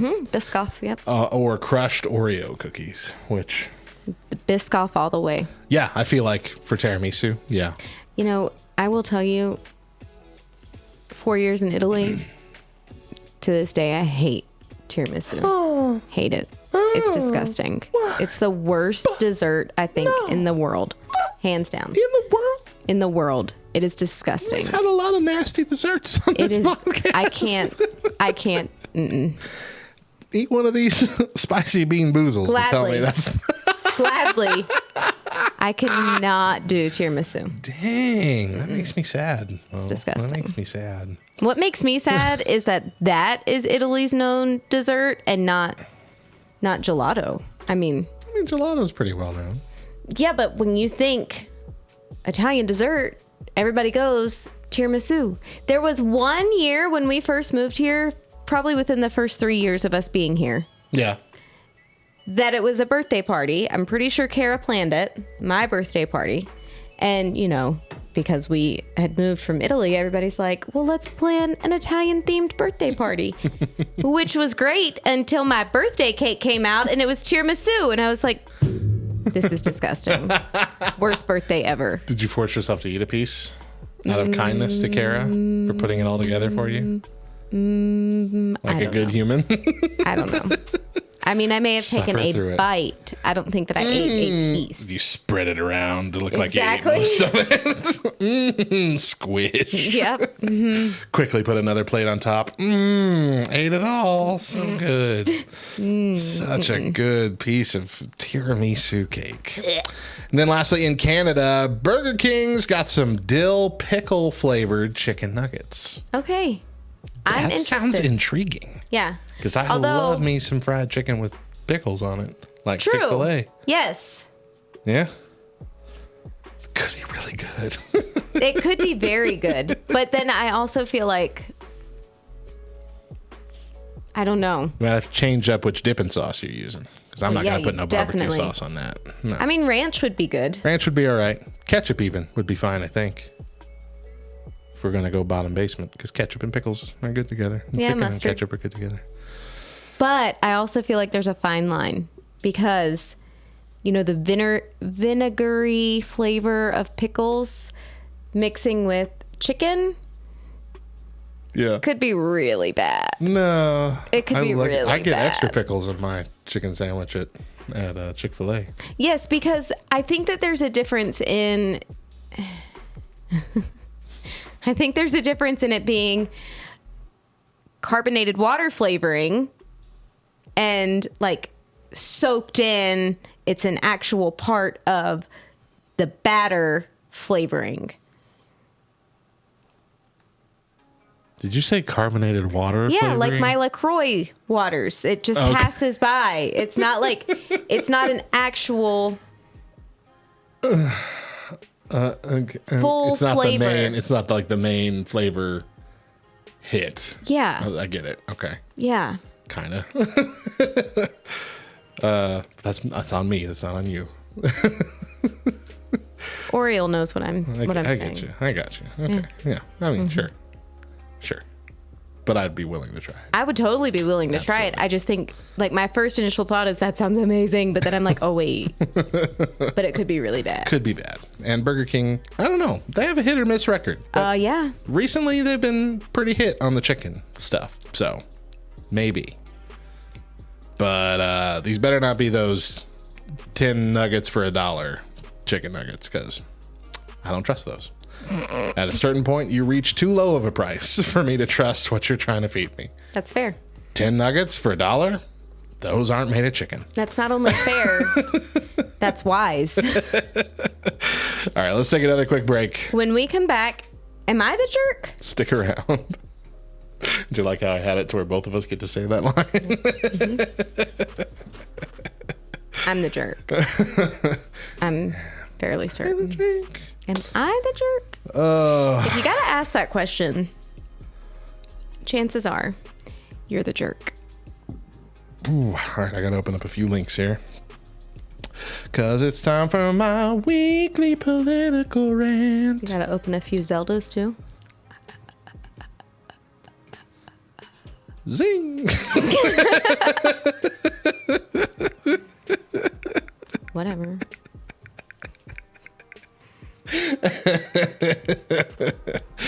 Oh gosh. Okay, here we go. It's a mom joke, right? It is. Okay. Oh, okay. Sorry. You scared me. I just remembered. Okay. Are you ready? Okay. I'm not ready for anything. Okay, listen. All right. Cannon and Topher were unloading a table out of the back of my car, right? And Right. Cannon apparently hurt his shoulder at his last wrestling match, which I didn't know about, but whatever. So he gets the table out and he goes, "Oh, my bad shoulder." But I heard, My bad shoulder. "Oh, my bachelor." And I thought he was referencing his male parts. And I was like, "What did you say?" And he said, "My bad shoulder." And I was like, "Oh, you got a bad shoulder?" But then I get in the car and I tell Chris, and Chris is like, That's brilliant. That's like, why has nobody ever called it that?" It better be a bachelor. Right? Exactly. Oh, my bachelor. What? Oh my gosh, that's funny. Uh-huh. That's really funny. Yep. Okay, here we go. Wednesday, part 1. Rise and shine, nerds. Welcome to episode 425 of the Back Row Morning Show, part of the Love Thy Nerd podcast network and the official exclusive morning show for LTN Radio. I'm Radio Matt, the station manager and chief radio nerd. I'm 18 years saved, 16 years married, 11 years recovered, 7 years a father, and 36 years a nerd. And I'm Mo. A lot of things wrapped up in one small yet loud package. Your very own casserole of a co-host, doing my best to bring the best. But one thing I am not is good at math. And today on the show, we answer random questions from Ask Reddit. Also on the show today, Matt gets his latest shot at the undisputed back row title belt. That's right, y'all. But first, today is Wednesday, December 15th, 2021, and we got some holidays to celebrate. That's right. It is National Cupcake Day. Yay! It's Lemon Cupcake Day. Yay! And it's National Cat Herders Day. I really thought that said cat hoarders when I first read it, and I was like, wait, really? When you first read it, I thought you said Cat Herders Day, and I was going to be happy. But it's Herders Day. Herders. Yeah, that's difficult to I want to herd some understand. cats. Like herding cats. Hey, is this National Teachers Day? Huh? What? because we're herding cats. That's what it's like. It is like herding cats.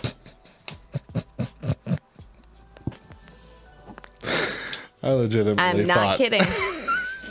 that I had missed a holiday and you were excited about it. No, I just think that there is an underlying meaning there. Because, I mean, truly, who actually herds cats? No one. No one herds cats. They're impossible. This is just a way of saying, hey, all the teachers, we see you. We feel you. We appreciate you. Yep. All right. Well, it is Wednesday, and Wednesday in the first segment has become my opportunity to vent about things going on this planet that make me upset. And today, we're going to be talking about charts. Specifically, political charts and the politicians who think that we are so stupid that we can't see what they're doing. Now, every single administration and lots of politicians do this crap, but the Biden administration has had some of the most ridiculous examples of that in this first year. So first off, the first one came, it wasn't technically a chart, I guess, but it was their big announcement at 4th of July that they have saved us a whopping 16 cents this year on our barbecue cookouts, as opposed to the previous year, and expected us to be like over the moon. 16 cents cheaper on these hot dogs. Hot dang. Which, okay, great. Well, then we got the labor force chart. The labor force chart, which is touted as America is back at work, is a chart that shows the drop-off of the labor force during the initial lockdown period. The couple months there where we hit the pause button on everything.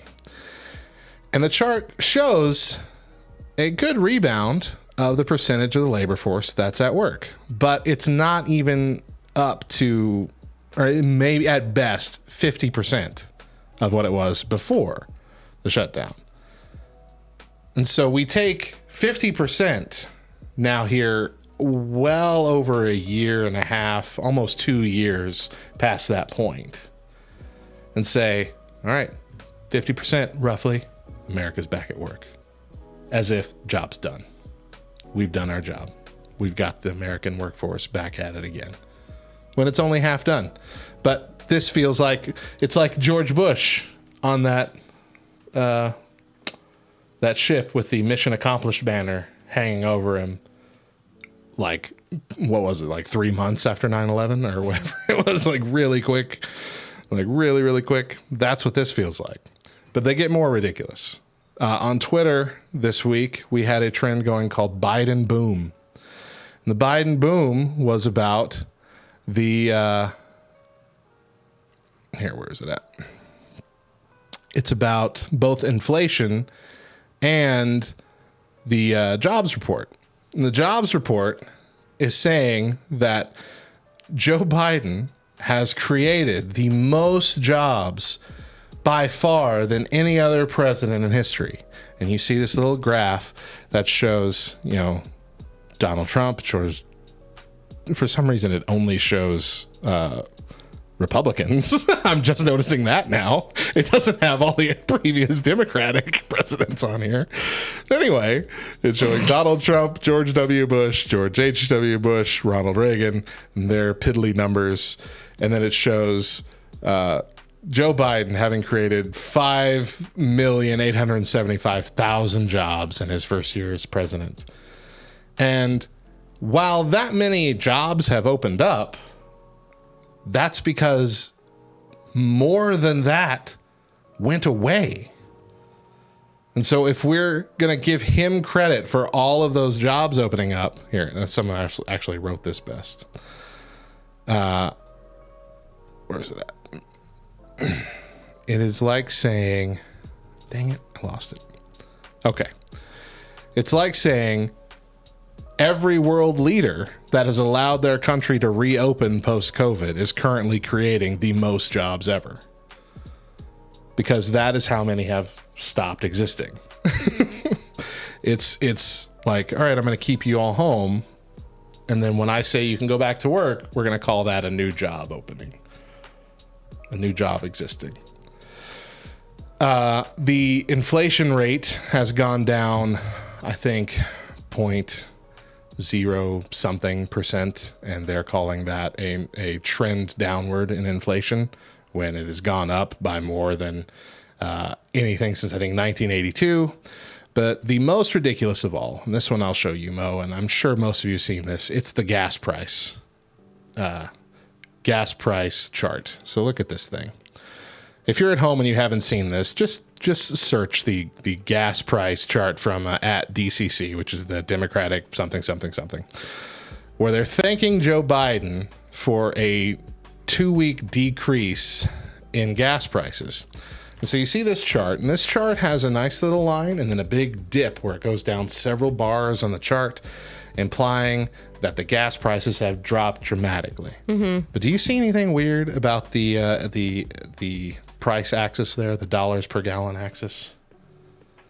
They have It's not even a full cent. They have stretched out a chart starting at the top of 3.415 cents. We're in the millicents here. 3.15 cents to 3.375 cents. And shown a decrease of roughly, it's more than a cent, yeah, but it's roughly a decrease of 2 cents.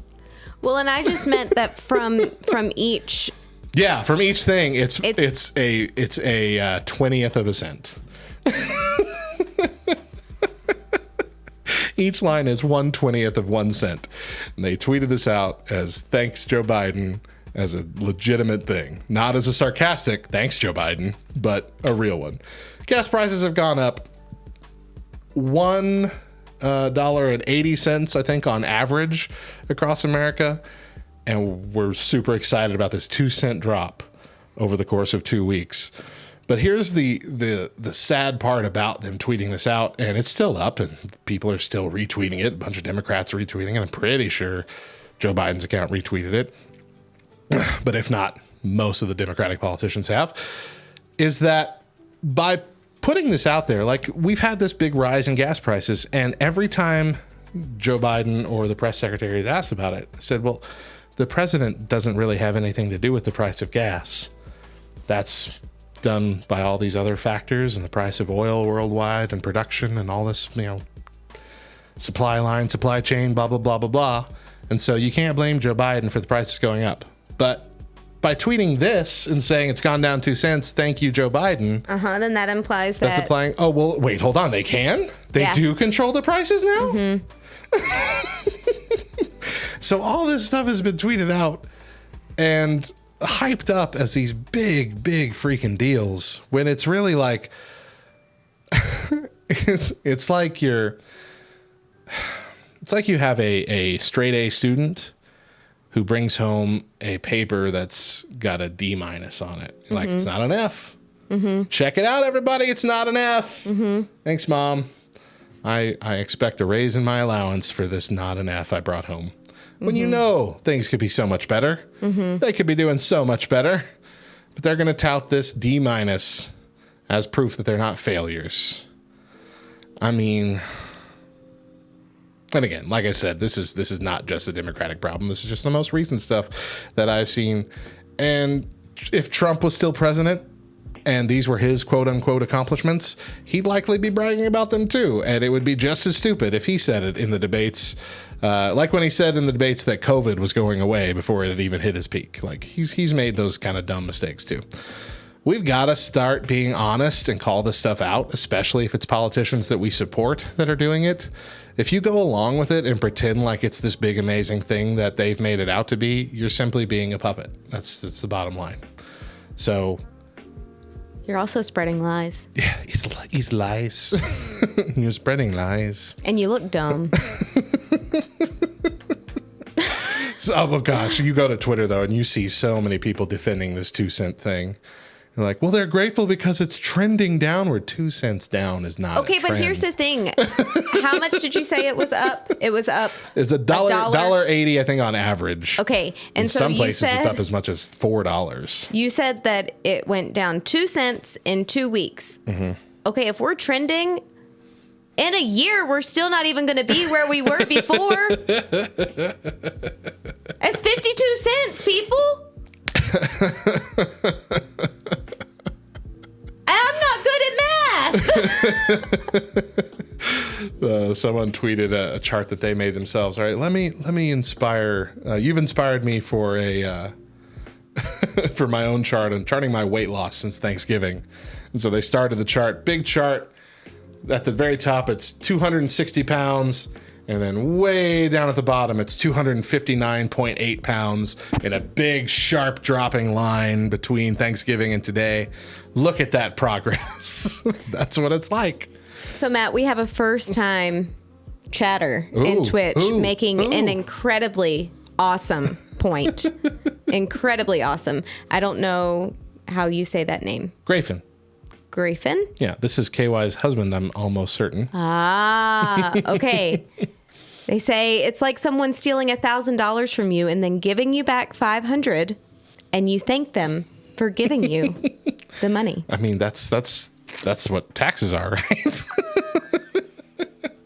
Like, everybody gets so excited when you get a big refund, but like, no, you shouldn't be happy that you're getting a refund, because that means they had a bunch of your money interest free for most of this year that they didn't need to take from you. KY says that's my man. On the bright side, this has been a tremendous practical application opportunity for my kids to learn about marketing tactics, data misrepresentation, and logical fallacies. Said like a homeschool mama, KY. if I ever heard one. That's great. All right. I need to remember that. No, you need to send me all your talking points so I can have the same conversation with my kids. And that's how you make conservatives libertarians, kids. Now do gerrymandering. Oh, gosh. Don't even get me started with gerrymandering. It's all stupid. All politics are stupid. I just hate it. The more I've grown up since high school and seen that no matter what side of the aisle you're on, everybody's really just looking out for their own personal interest and not really for the interest of the people that they're supposed to be representing. It just makes you sad. It makes you sad that this is not what we were told government was supposed to be when we were kids, you know? And I get it. We're all flawed, fallen people. But come on, folks. Don't be so dumb and blinded by the fact that your party's in charge or your party's not in charge that you'll just believe anything or celebrate anything as just this amazing, overwhelmingly good trend towards recovery. And let us get out of our houses, please. I want you to know that a bug just flew up my nose. Don't know where it came from. Or where it went. But it went up my nose. I told you about the time that I swallowed a fly in the middle of a message at CR, right? My last message at CR. Yep, you did tell me that. Mm-hmm. I tried to work through it. Couldn't do it. What's up? Everybody thinks you're just choked up. I'm just sad it's over. Oh, man. CR is almost starting for y'all, right? Y'all are about to take over our night. Oh, my word, Matt. How many weeks do we have? Like 3, maybe 4 the most. What is it? Is it the first Thursday of September? It's January 6th. That is kickoff day. Okay, so let me tell you, that's 4 weeks from tomorrow. December 6th hit, and I woke up that morning, and that was literally, and I don't say that word unless I actually mean it, but it was literally the first thing that I thought about that morning when I woke up, and I was like, oh, it's December 6th. Oh my gosh! We kick off in 1 month! I'm going to be there. It's going to be exciting. It is going to be exciting and terrifying. Yeah, I'm excited for y'all. I'm glad that y'all get to take it over. And I hope there's a bunch of people there. Me too. Thursday's a good night. It's been a good night for us. And I think there's going to be quite a few people that'll be there. So We hyped it up as much as we could before ours ended. All right, but anyway, that's a sidetrack. Let's take a break here. When we come back, I am once again here to try and take the title. History proves that's not going to happen. Stick around. That's rude, Mo. How dare you write that and read it? Listen, I about didn't read anything because I was not following along. Kind of like that Avenue Q song, everyone's a little bit racist. All politicians are humans in parties of humans flawed. Absolutely. You're right. Okay, so we're not currently recording, so I'm going to say this, and I'm going to throw it out there so that y'all can pray. Something is recording. But just remind yourself of that. Okay, but do you edit these? Do you cut out? Not really. Not anymore. I used to, but I don't have the time, so I just air the whole thing. So you're not going to say what you're going to say?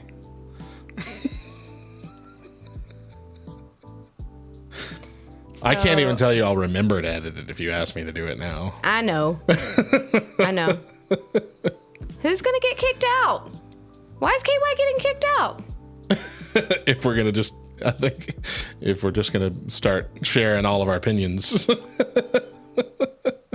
I think that's what she's saying. If we just let the floodgates loose, I'm going to get kicked out of here. Okay. So we had our final meeting with our pastor last night talking about CR launching. Okay. And he let Sip and I know that in the last couple weeks, there have been 2 separate families who have come to him very upset that we are the leaders of Celebrate Recovery because we have no problems with alcohol. Mm-hmm. And so that was like a knife right in the gut. And those people saying, we absolutely will not attend Celebrate Recovery if those are the people who you have leading. Interesting. Mm-hmm. Yeah. So initially, right away, I was like, okay, this is how it's going to happen.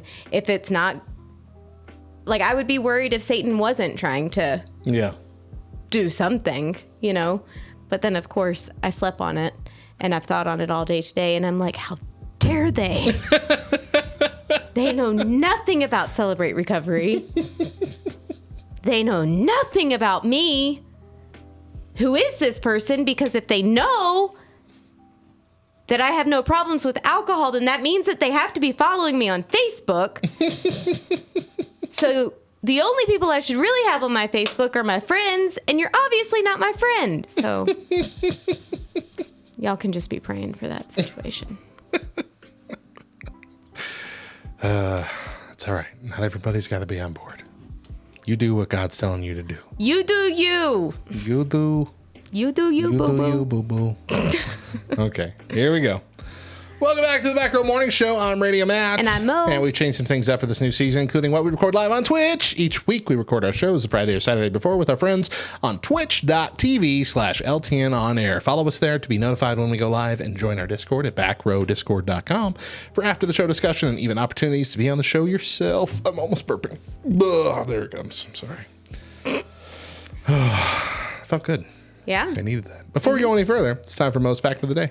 The term cupcake was originally used in the late 19th century for cakes made from ingredients measured by the cupful. Mm-hmm. The traditional pound cake recipe was easy to remember. Yeah, that's great. Yeah, it was easy to remember because a pound of butter, a pound of sugar, a pound of flour, and a pound of eggs. Likewise, the name cupcake comes from how the recipe was measured: 1 cup butter, 2 cups sugar, 3 cups flour, and 4 eggs. Early cupcakes were baked in teacups or ramekins before the invention of multi-cup pans we use today. Ramekins, otherwise known as nut bowls. That's what most people use them for. Nuts. It's from Frasier. I was going to say, I don't think I know a single person who uses their ramekins. Oh, I do. My dad did. My grandparents did. Like, Like, That's I the just only got- thing they use them for. They don't make souffles or anything like that. No, I mean, I have an entire set that was gifted to me, and I've never once brought Oh, them you just out don't use to them use or them. anything at all? They just stay down in the cabinet with the rest of all my baking stuff. Dipping that sauces? I rarely use. That's a good choice. Dipping sauces, yes. Yes, I can. Yeah. I've never known anybody to use them for nuts. Yeah, no. Like just on an they're end perfect for table or nuts. what? Yeah. Yeah. Now I don't leave them out. Like if I'm using them, then I'm gonna just pour what I'm eating, and that's what I'm eating out of there. But my grandparents, yes, they had 2 ramekins full of nuts out at all times. So my grandparents Communal nut bowls. always had bowls of pecans out at all times. Yeah. Isn't that, But a weird, ramekin isn't it? is way too small. they got good size. I got a good size ramekin. I got 2 nice. A ramekin is the same size, no matter what. That's not the case. Yes, it is the case. A ramekin is a ramekin. They don't have extra large and extra small ramekins. A ramekin refers to the kind of dish it is, not how big it is. Just like plates, just like anything else, they're not all the same size. Right. A dinner plate is all the same size. A dessert plate is all the same size. No, I'm talking about the square inches of a plate. Not all dinner plates have the exact same width and dimensions. Okay, but listen, I am like 100% sure that a ramekin is the same size. Says the woman that doesn't ever bring them out.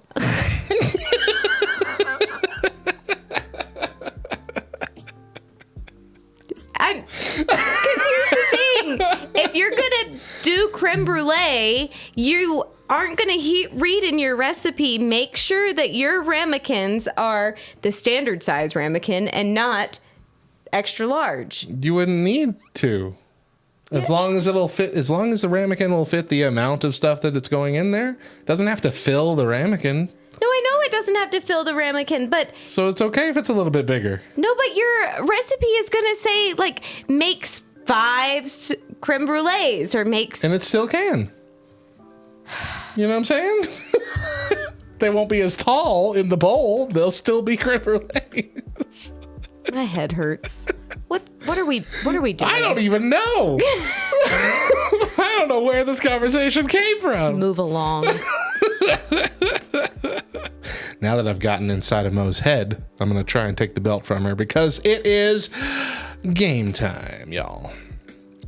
Today's my latest chance to win back the undisputed back row championship title belt and officially become Matty 2 belts. Last week, I beat Mo in a game of Would You Rather. Now we go head to head in the same game to see if I can pull it off twice in a row and become the champ. It's your line. I'm still flustered. Give me a minute. I wrote a really funny line and I'd like you to read it. Or will history repeat itself and make Matt be the chump instead? Get it? Champ, chump. It's funny. Are you all right? What's happening? Ramekins vary in size, but must be small enough to be individual servings. Grafen looked it up. Usually smaller than 8 or 9 ounces.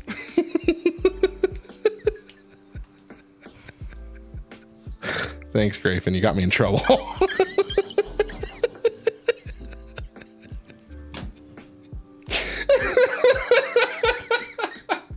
Mo does not like it when people look it up and she's wrong.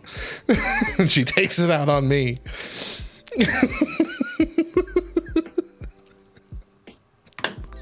Your next doctor's You gotta appointment. say something. Your next doctor's appointment, your doctor is going to say, "Do you feel safe at home?" Well, I do feel safe at home. However, once a week, I don't feel very safe. For a few hours every Friday night. I'm terrified. Living in constant fear on the edge of my seat. You should. You're terrifying me. For real. Now I kind of don't want to win because I'm afraid of what's going to happen if I do. To all of our chatters in Twitch, you can start. Brother Mod said his next doctor's appointment, the doctor's going to ask, how'd you get a ramekin up there?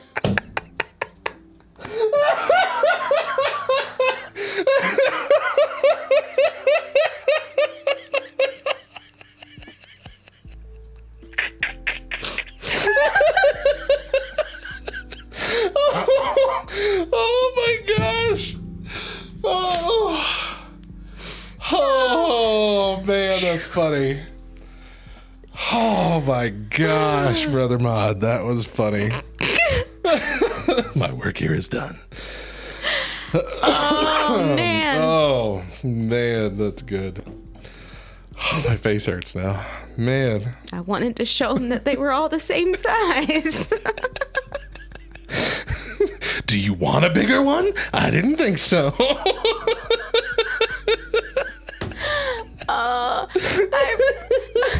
My bad shoulder.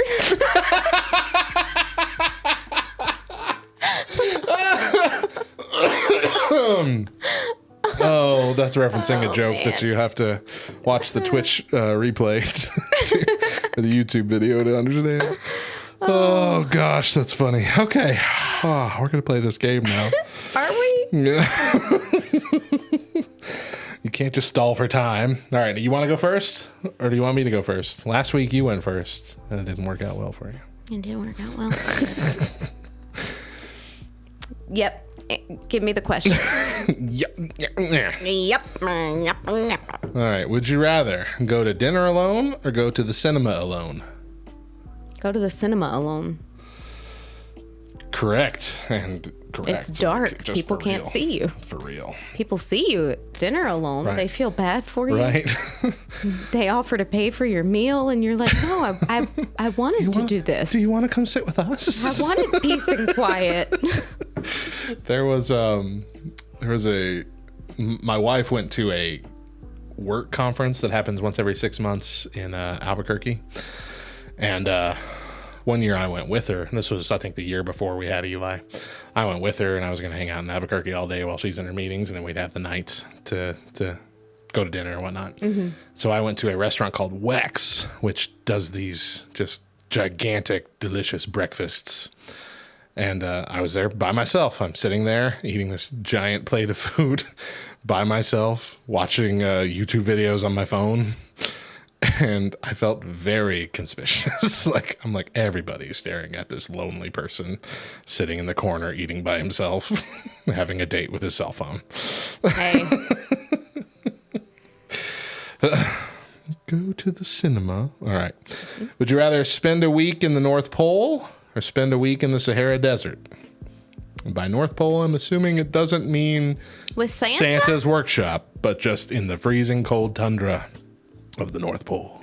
Well, I mean, there is the possibility that people didn't think about that, and they're like, Santa's in the North Pole. Who the heck is in the desert? Nobody. Camels? No. Dune sandworms? I'm gonna say the North Pole. Wow, 70%. Yeah. Okay, you're doing good so far. Would you rather be reincarnated as a sea creature or reincarnated as an airborne creature? Now, people thought this out. Most sea creatures would live longer than birds. You're being reincarnated. It doesn't matter. Death is like a reward. What do I get to be next? Oh, I came back as a boot.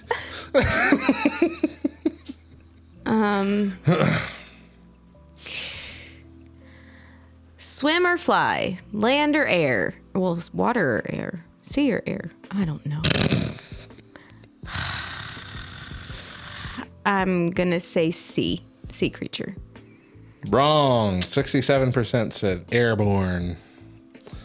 Would you rather save 1 million strangers or save your immediate family members? I'm assuming from death. Like a train is My family members. barreling toward Listen. 1 million people or the 4 people you call your immediate family. Hold up.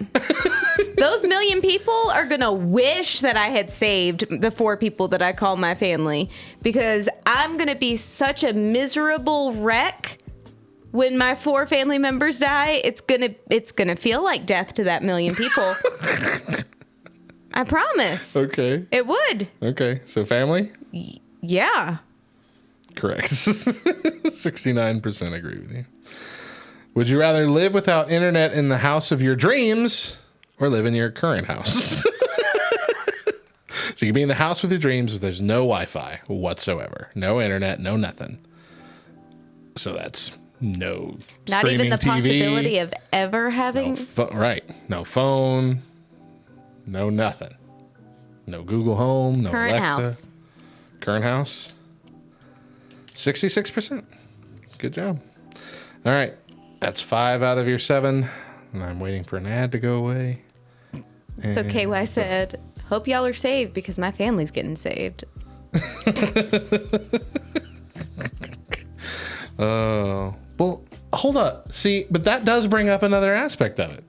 If you know your family is spiritually saved and you have no idea about these million people. I don't.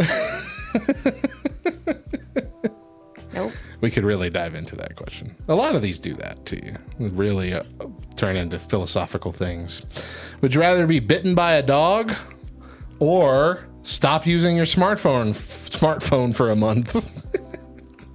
I'm going to stop using my smartphone for a month. Yeah, I'm actually surprised. I thought more people would be like, no, I'll get bit by a dog once. I've been bit by a dog. It's not fun.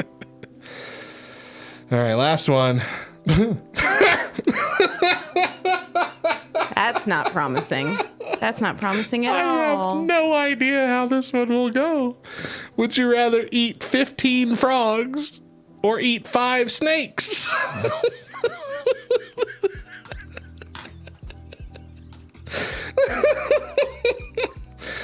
Oh, wow. There's so many questions that I have to have answered before I can answer this.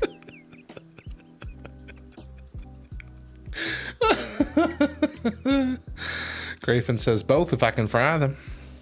I mean, I don't, this is implying just straight out of the swamp. See, that's the thing. That's the thing. Like, I'm going frog. 15 frogs? Listen, if you don't get to cook it, one snake is going to kill you. Frogs can be poisonous too.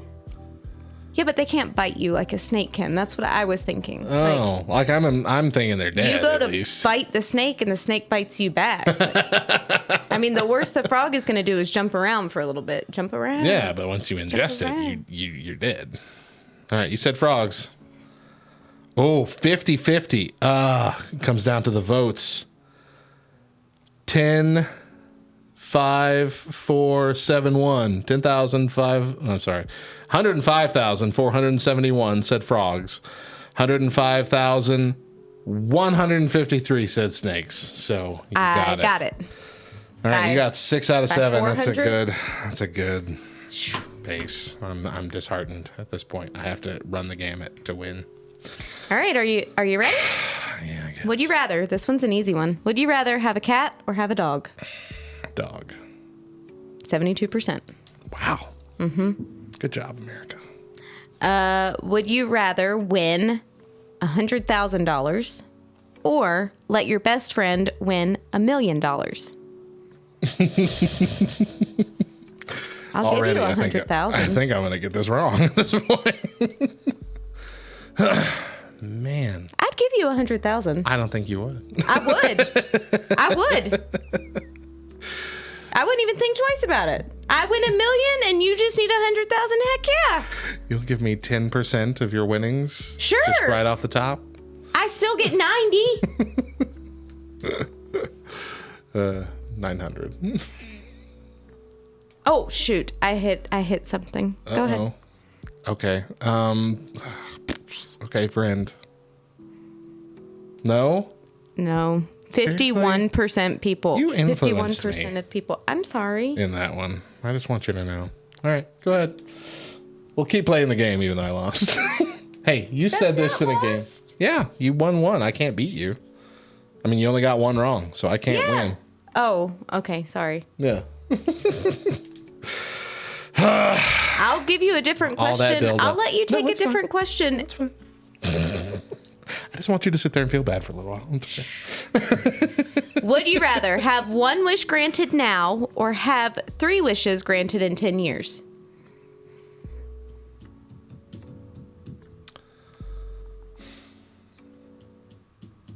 Three wishes in 10 years, I guess.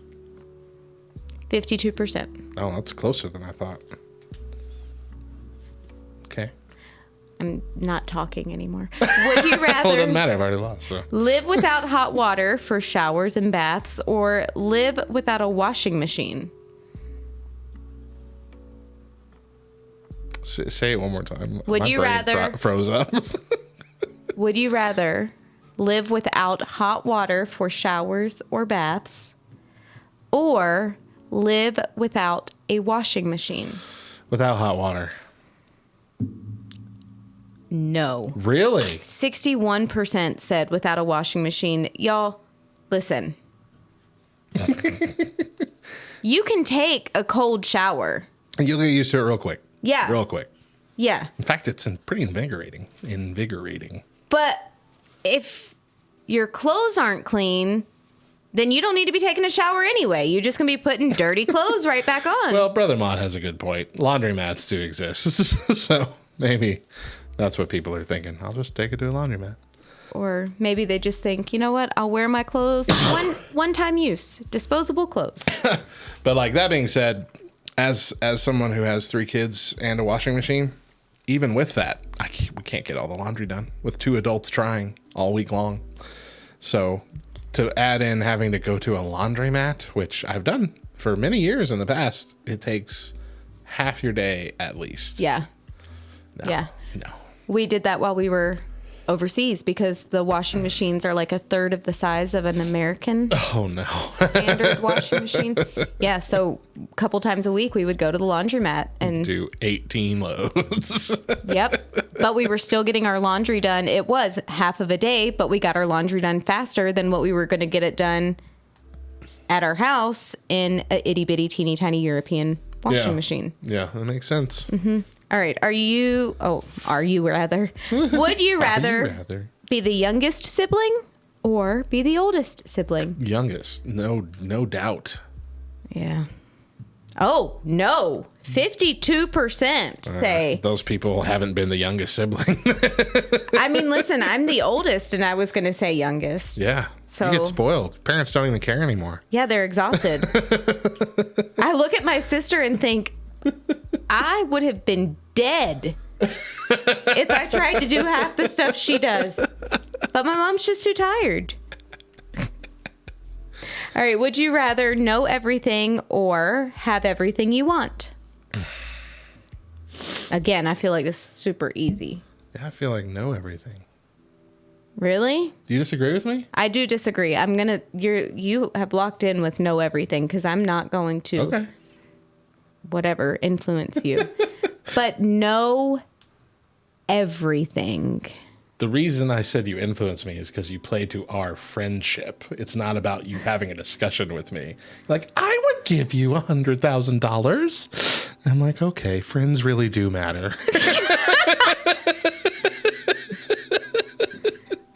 So I believed in the power of friendship, Mo. Okay. But again, know everything. But do you think that? Well, I don't think that's implying like everybody's personal growth stuff. I don't think that's implying like knowledge. Like It says everything. Okay, I don't think people are going to interpret it that way. Well, I mean, 60% of people did because that 60% of people said have everything they want. No, I think 60% of people are selfish. I mean, there's that also, but who knows? How many is that? That's 6. Okay, so you have one more. Yeah. Would you rather never laugh again or never use your smartphone again? Never laugh again or never use your smartphone again? Never, ever, ever laugh again. I would rather not use my smartphone. I really thought I would rather not laugh again. I never want to laugh again. 57% agree. Okay. Okay. So if it makes you feel any better, even though you influenced me on that one, I still would have lost because I got 2 others wrong. I saw that. I saw that smile to the camera you just gave. You jerk. Yeah. All right. Well, you sneak by again by taking 1 week, pretending like you're dumb and losing the game, and then coming in here and knowing everything. I'm telling you. Having everything would be Don't way understand better. it. I just don't understand. I don't think it would. Because if you have everything you want, what's left? Like, what do you do with your life at that point? Enjoy it. No, it's over. You have no drive anymore. There's nothing that you're searching for anymore. Nothing that you're striving for. There's no driving force to do anything. No motivation to move. Because you have everything you've ever wanted. You will be buried in your riches and your things and everything going your way, and you'll never appreciate anything because you didn't work for any of it. There was no gaining it. It was just given.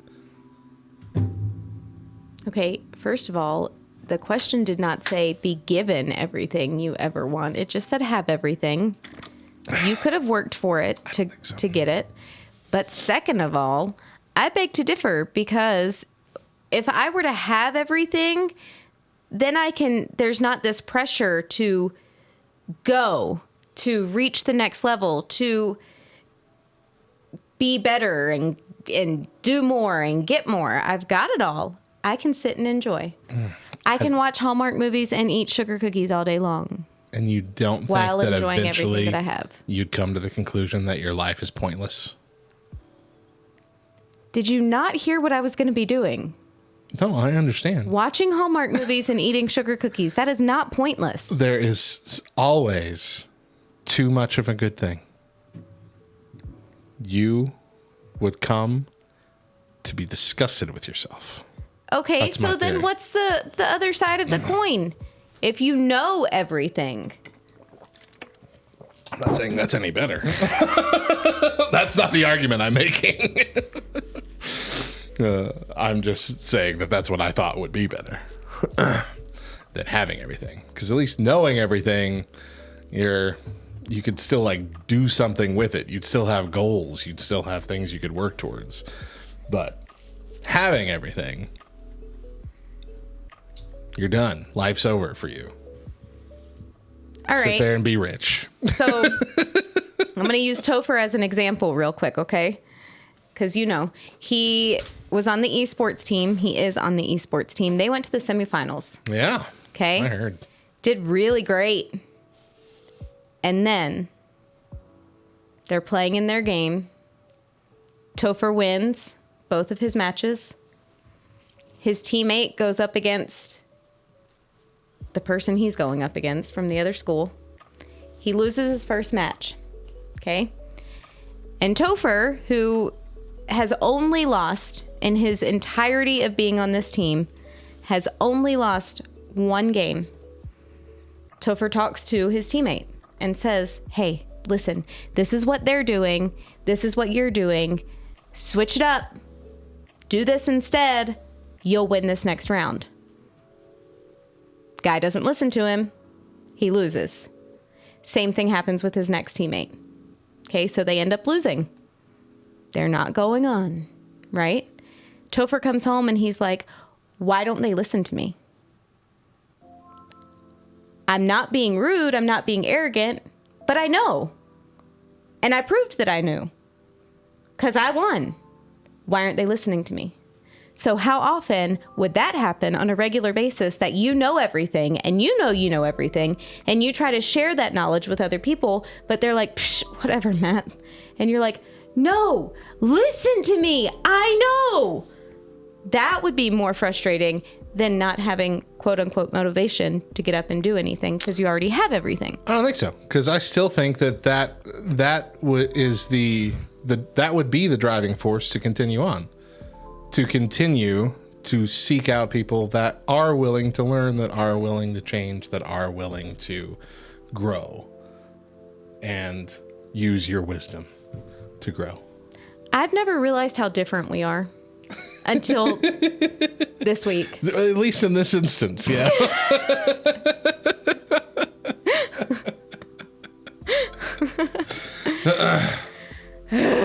Oh, Brother Mod says, if you know everything, then you know how to say things so that the person you're talking to will listen to you. That is a point I did not think about. Okay, we dragged this out long enough. Let's take another quick break. When we come back, we'll tackle a huge pile of Ask Reddit questions. Stick around. And speaking of questions, we need an Ask Us Anything question from Twitch for this last segment here. Twitch. For the show. Twitch. 2 segments left here on Twitch. Oh, there were a whole bunch of questions that you were supposed to remember. No, we answered most of them. We rapid fired through them last week. Oh, that's right. Yeah. My bad. So we need a new one. I'm sorry. Just one this time. We're only going to pick one. Just one time. Are you done Christmas shopping? Boom. That's good. Let's do that one. KY beat everybody else to it. Welcome back to the Back Row Morning Show as things are winding down for the day. But first, we're going to answer a question from Twitch. As if we haven't already answered enough questions today. Today's question comes from KY Redhead. She asks, are you done Christmas shopping? For the most part, yes. I have a couple things. So that means no. Well, so here's the thing. I am way ahead of schedule. Yeah. Like super ahead of schedule.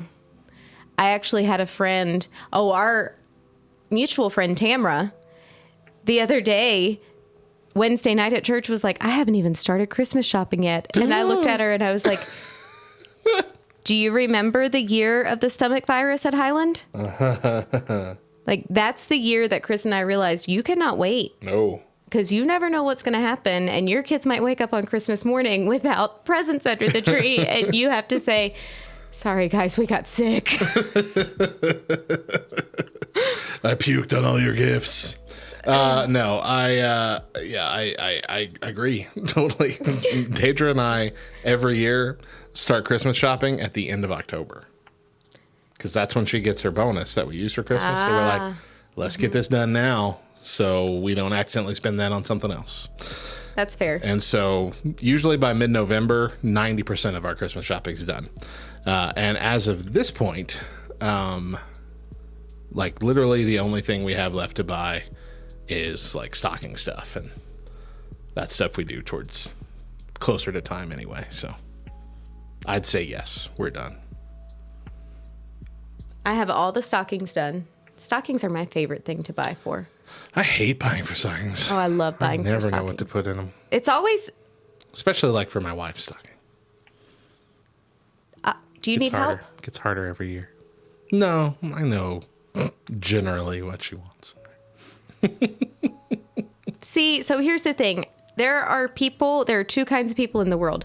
There are people who think stockings are reserved for fruit and candy and nuts. And there are people who realize a stocking is just one giant gift bag. Yeah, I get that. That all of the necessities Bare necessities go into socks, underwear, toothbrush. That happens every year for everybody. Don't nobody be putting no underwear in my stocking, please. Yep. No, socks, thank you. underwear, I wouldn't enjoy toothbrush. anything else in that bag if I opened up underwear as well. I'm like, nope. Everything's been tainted by the underwear. Whatever. Body wash, lotions. Hold up. You're just packing a toiletry bag. What's going on here? Exactly. This is not a gift. Yes, it is. Oh, but it is. These are things, especially kids, that they need every year. No, they Socks, also need underwear. it through the year as well. It doesn't have to be a Christmas thing. Sure, it doesn't have to be a Christmas thing, and they do need it throughout the year, but that's just one they at more least- opportunity that you're like, Are they at least Yes. fun socks? Or are you just Yeah. getting them the white crew cut, whatever? No. Crew cut? No, Crew so- length socks. no, it's called crew cut. I don't think they're called crew cut, are they? Because that's the haircut, the crew cut. I think they're called crew length. Okay. We've done so much arguing We've on. argued a lot this week. Oh, man. Please check your stockings before boarding the plane. So we do character socks for Chris because he all of a sudden started liking really fun character dress socks. You know what I'm talking about? We bought him character socks because all of a sudden he started liking character socks. Shut up. Shut up, shut up, shut up, shut up. Socks shut with up. characters. Shut up. For the longest time, he just wanted to wear white crew cut What a loser he was. socks. And then all of a sudden, he turned 35, and he was like, you know what? I'm gonna be a little bit hip and trendy. So Saints alive, I'm 35. Time to be kicky. anyway, but we always get the boys like name brand socks, like Nike or Adidas, Okay. like the higher end ones that I'm not gonna go to Walmart and grab a pack of socks because their socks got holes in them. Gotcha. Why are you fuming? So- I gotcha. I get it. I Yeah, understand. stockings are almost done. I just have to get the big gift. Is that a pair of character socks inside the ramekin? Brother Mod is fun in chat today. Everybody who doesn't join us for the Twitch recordings for most of the content in the morning shows, you really need to try it sometimes. It's a blast adding the chat element to it. There's so much that goes on in chat that really adds to the show, and you need to be there to see it. Yeah, to actually see it, because you don't truly get a good depiction Yeah. of what this is like unless you actually see my face. Yeah. Oh, man. Okay. Well, let's end with our verse for the day. Our verse for the day is Psalm 82:3. Give justice to the weak and the fatherless. Maintain the right of the afflicted and the destitute. That's going to do it for our show today. Remember that we air first exclusively on LTN Radio, LTNOnAir.com, every Monday through Thursday at 8 a.m. Eastern with an encore at 10 a.m. But if you miss a day or just can't catch the show live, find the Back Row Morning Show podcast version on Spotify, Apple Podcasts, etc. Subscribe, rate 5 stars, and leave a review. Do it, and we'll love you forever. Also, the podcast feed will offer a weekly highlight episode focusing on just our 3 main topics for the week for those of you who can't commit to the full 3 hours a week. And make sure you're following us on all the socials. We're on Facebook, Twitter, and TikTok. Just search for @TheBackRowLTN and connect with us. Tune in tomorrow morning for the Back Row Rewind, where we will bring you a classic episode of the Back Row Morning Show. You've got one more week of shows before we take our Christmas break and the radio station goes into low maintenance mode. But for next week, it's going to be great. We have 3 Christmas focused regular episodes, Monday through Wednesday. Our big final finale episode for this season. For Christmas Eve. It's our Christmas Eve special on Thursday. And then Bubba and Anna will be back for a special Christmas Eve episode of Church Nerds. So mornings on LTN Radio are not to be missed next week, faux show. Once again, I'm Radio Matt. And I'm Mo. And remember, if nobody else tells you, we promise it's true. Jesus loves you, nerd. All right, Twitchies. Don't go nowheres. We got a taste test heading your way, and then we're done. It's Christmas Adam, because the Adam came before Eve. Yes, Grafen. It's Christmas Eve. I am the one who coined that phrase. It was me.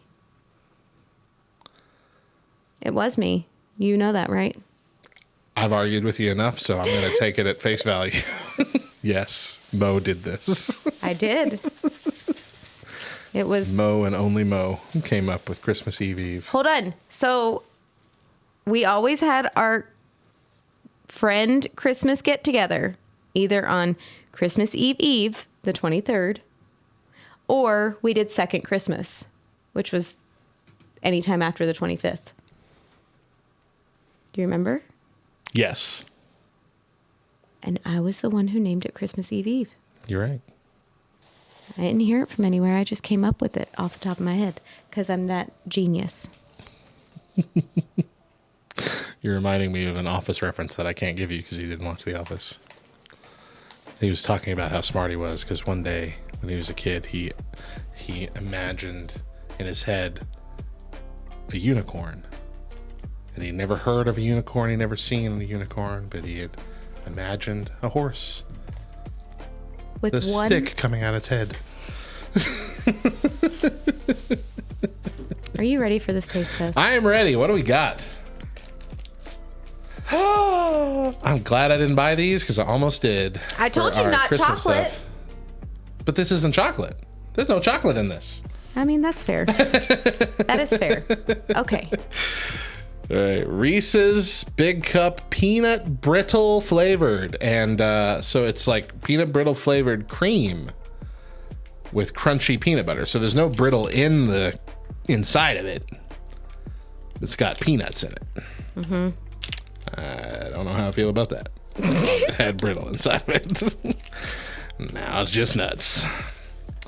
It's false advertisement. A little We bit. can go back and demand our money back. A little bit. The pretzel ones have pretzels in them.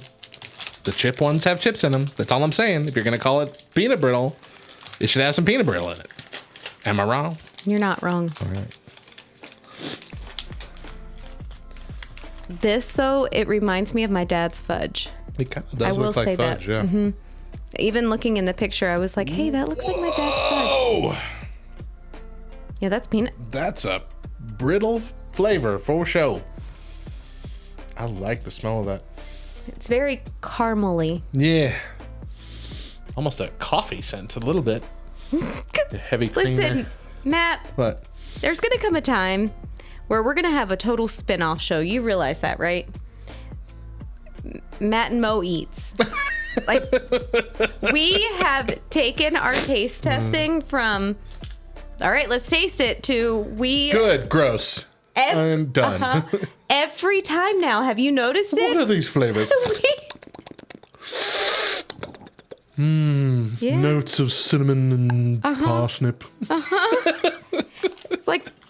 It's like wine tasting. Right, yeah.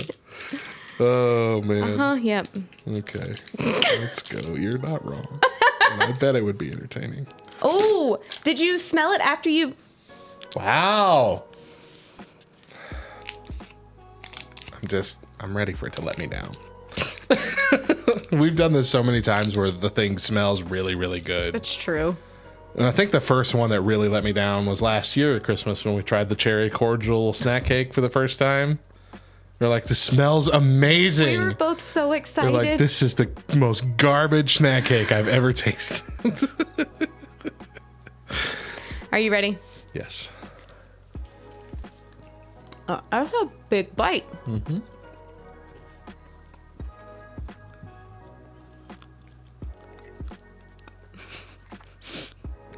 Yeah, I'm not a fan.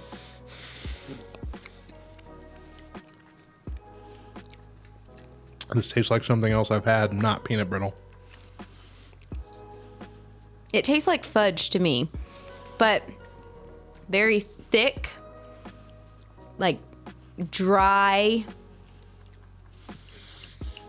fudge. There is a penny candy that is peanut butter flavored, and that's what this tastes like. And most penny candies taste disgusting. This isn't terrible. I'd eat it. Mm-hmm. I'm not gonna finish it, but that's only because of carbs. I think the big cup is too much. I do think. You think it would be better with less? Uh-huh. They have like the little mini ones. I haven't seen normal sized ones. I've only seen the big cup and the little foil wrapped ones. See, and I don't like the little foil wrapped Yeah, I don't know. Reese's Yeah, at all. No. So I don't know if that would be any better Yeah. or worse. It's not bad. It's just underwhelming. That's my opinion. See, Not gross. it's not gross. No. Just not. It's just a lot. It's the same thing with I tried the Reese's big cup with the potato chips in it and the pretzels. All fun ideas, all lackluster. So I haven't tried the potato chip, but I've tried the pretzel, and the pretzel, I hated the pretzel. Hated it. Absolutely hated it. This one, I don't hate it. No. I could finish it, Yeah. but You're not motivated to. it's a lot. It's heavy. It's a fun experiment. I'm not against them experimenting with new things. I just feel like Reese's more often than not is a miss than a hit. Sadly. Like Oreos, Doritos, Mountain Dew, all them that try new flavors on everything, I'd say at least 75% of them are hits. Reese's, for some reason, is batting the opposite. Matt, What? do you know what I realized the other day? What? Coke does not have cinnamon Coke this year. Yeah. I think that's COVID related. Really? A lot of soda factories are still having a hard time getting back up to production. I'm honestly heartbroken. Yeah. No, I get it. Cinnamon Coke in the winter is my favorite thing. Mm-hmm. And then the winter berry Sprite. Mm-hmm. They have that, right? Yes. So Yeah. I had a winter berry Sprite the other day, and then Chris was at Allsup's, and he was like, "You want me to bring anything home?" And I was like, "Ooh, if you see a cinnamon Coke, bring it home. It's that time of the year. They should have them." Nowhere. He went to 3 Allsup's for me. Oh, nowhere. What a good I know. husband. I was bummed. Did I tell you about the time I had to go to literally every grocery store in this town to try and find some Alfredo sauce? It's only one grocery store. There's at least 4. I went to all 4 of them, and there was one single bottle, and I needed 2 of Alfredo sauce. Because Alfredo sauce apparently was the first thing to go on the chopping block from all of the sauce companies because of COVID cutbacks. Like, they're like, we're going to pump out all the different versions of our spaghetti sauce first, and if we have time this month or enough manpower or whatever, we'll make some Alfredo sauce. Okay, that doesn't make any sense to me. Who made that decision? I guess it's just based on sales. More people buy spaghetti sauce than Alfredo sauce. So every now and then across the country in different pockets, you'll go to the stores and there won't be any Alfredo sauce. And that's why. Apparently, it's a pretty common thing since COVID. Still, even today. Isn't that strange? It is very strange.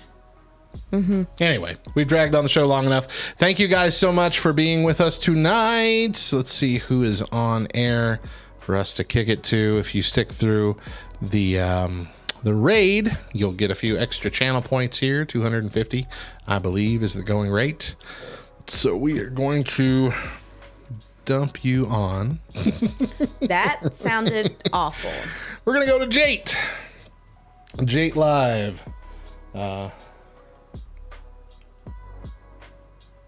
Oh, sorry. I thought KY's thing was about our food, but this was a while ago. Okay. We're gonna go. Thank y'all so much for joining us tonight. It has been a blast, like always. Next week is going to be really fun. Oh, I told you I was going to tell you about that at the beginning of the show. Next week we're going to have probably a short, like normal time where we do some of these things, but it might just be one segment for every day for those first 3 episodes. But then we're going to have our Christmas special recording. So it's going to go a little long. Well, tonight went long too. And last week went long. But hopefully it's going to be normal. Roughly 3 hours. But that Christmas special is going to be fun. We're going to be doing, believe it or not, we're figuring out a way to play Sunday School Answers Christmas Edition, Mo and I against each other, where as many of you who are willing will jump into the Discord chat and we'll take turns picking a winner. What? I think it's going to be fun. I think it'll be a hit. Okay. And if it works well, yeah, we'll do normal Sunday School Answers occasionally too on the show. And we're going to have our taste test. We have decided to go with candy. At KY's request, and the only reason we chose it is because we love KY and not because we are having a really hard time finding a bunch of Christmas cereals now. Yeah. So we have each Buddy the Elf Corn Pops. That's it. we have each bought 3 Christmas candies. Are they weird? Are yours weird? Mine are weirdish. No, mine are not Yours weird. is normal. They're Okay. just, Mine are a bit weirdish. they're new. I've never had them. Yeah, I've never same. seen them, but Same. Yeah. they're not weird. Okay, so we're going to be ranking those on the Christmas Eve show as well. So that's going to be fun, and then we'll have another segment, which I don't know what that'll be yet, but it'll be a blast either way. So we hope you are there with us. Let's go ahead and raid now. We love you. Jesus loves you. Have a fantastic weekend, and tune into the shows on LTN Radio next week, or at the very least, go hit the main show that comes out on Thursday. And we're gone. Bye. I thought it had to wait for me to hit the button. Nope, it was counting down. You didn't see it. I didn't see that. Come on.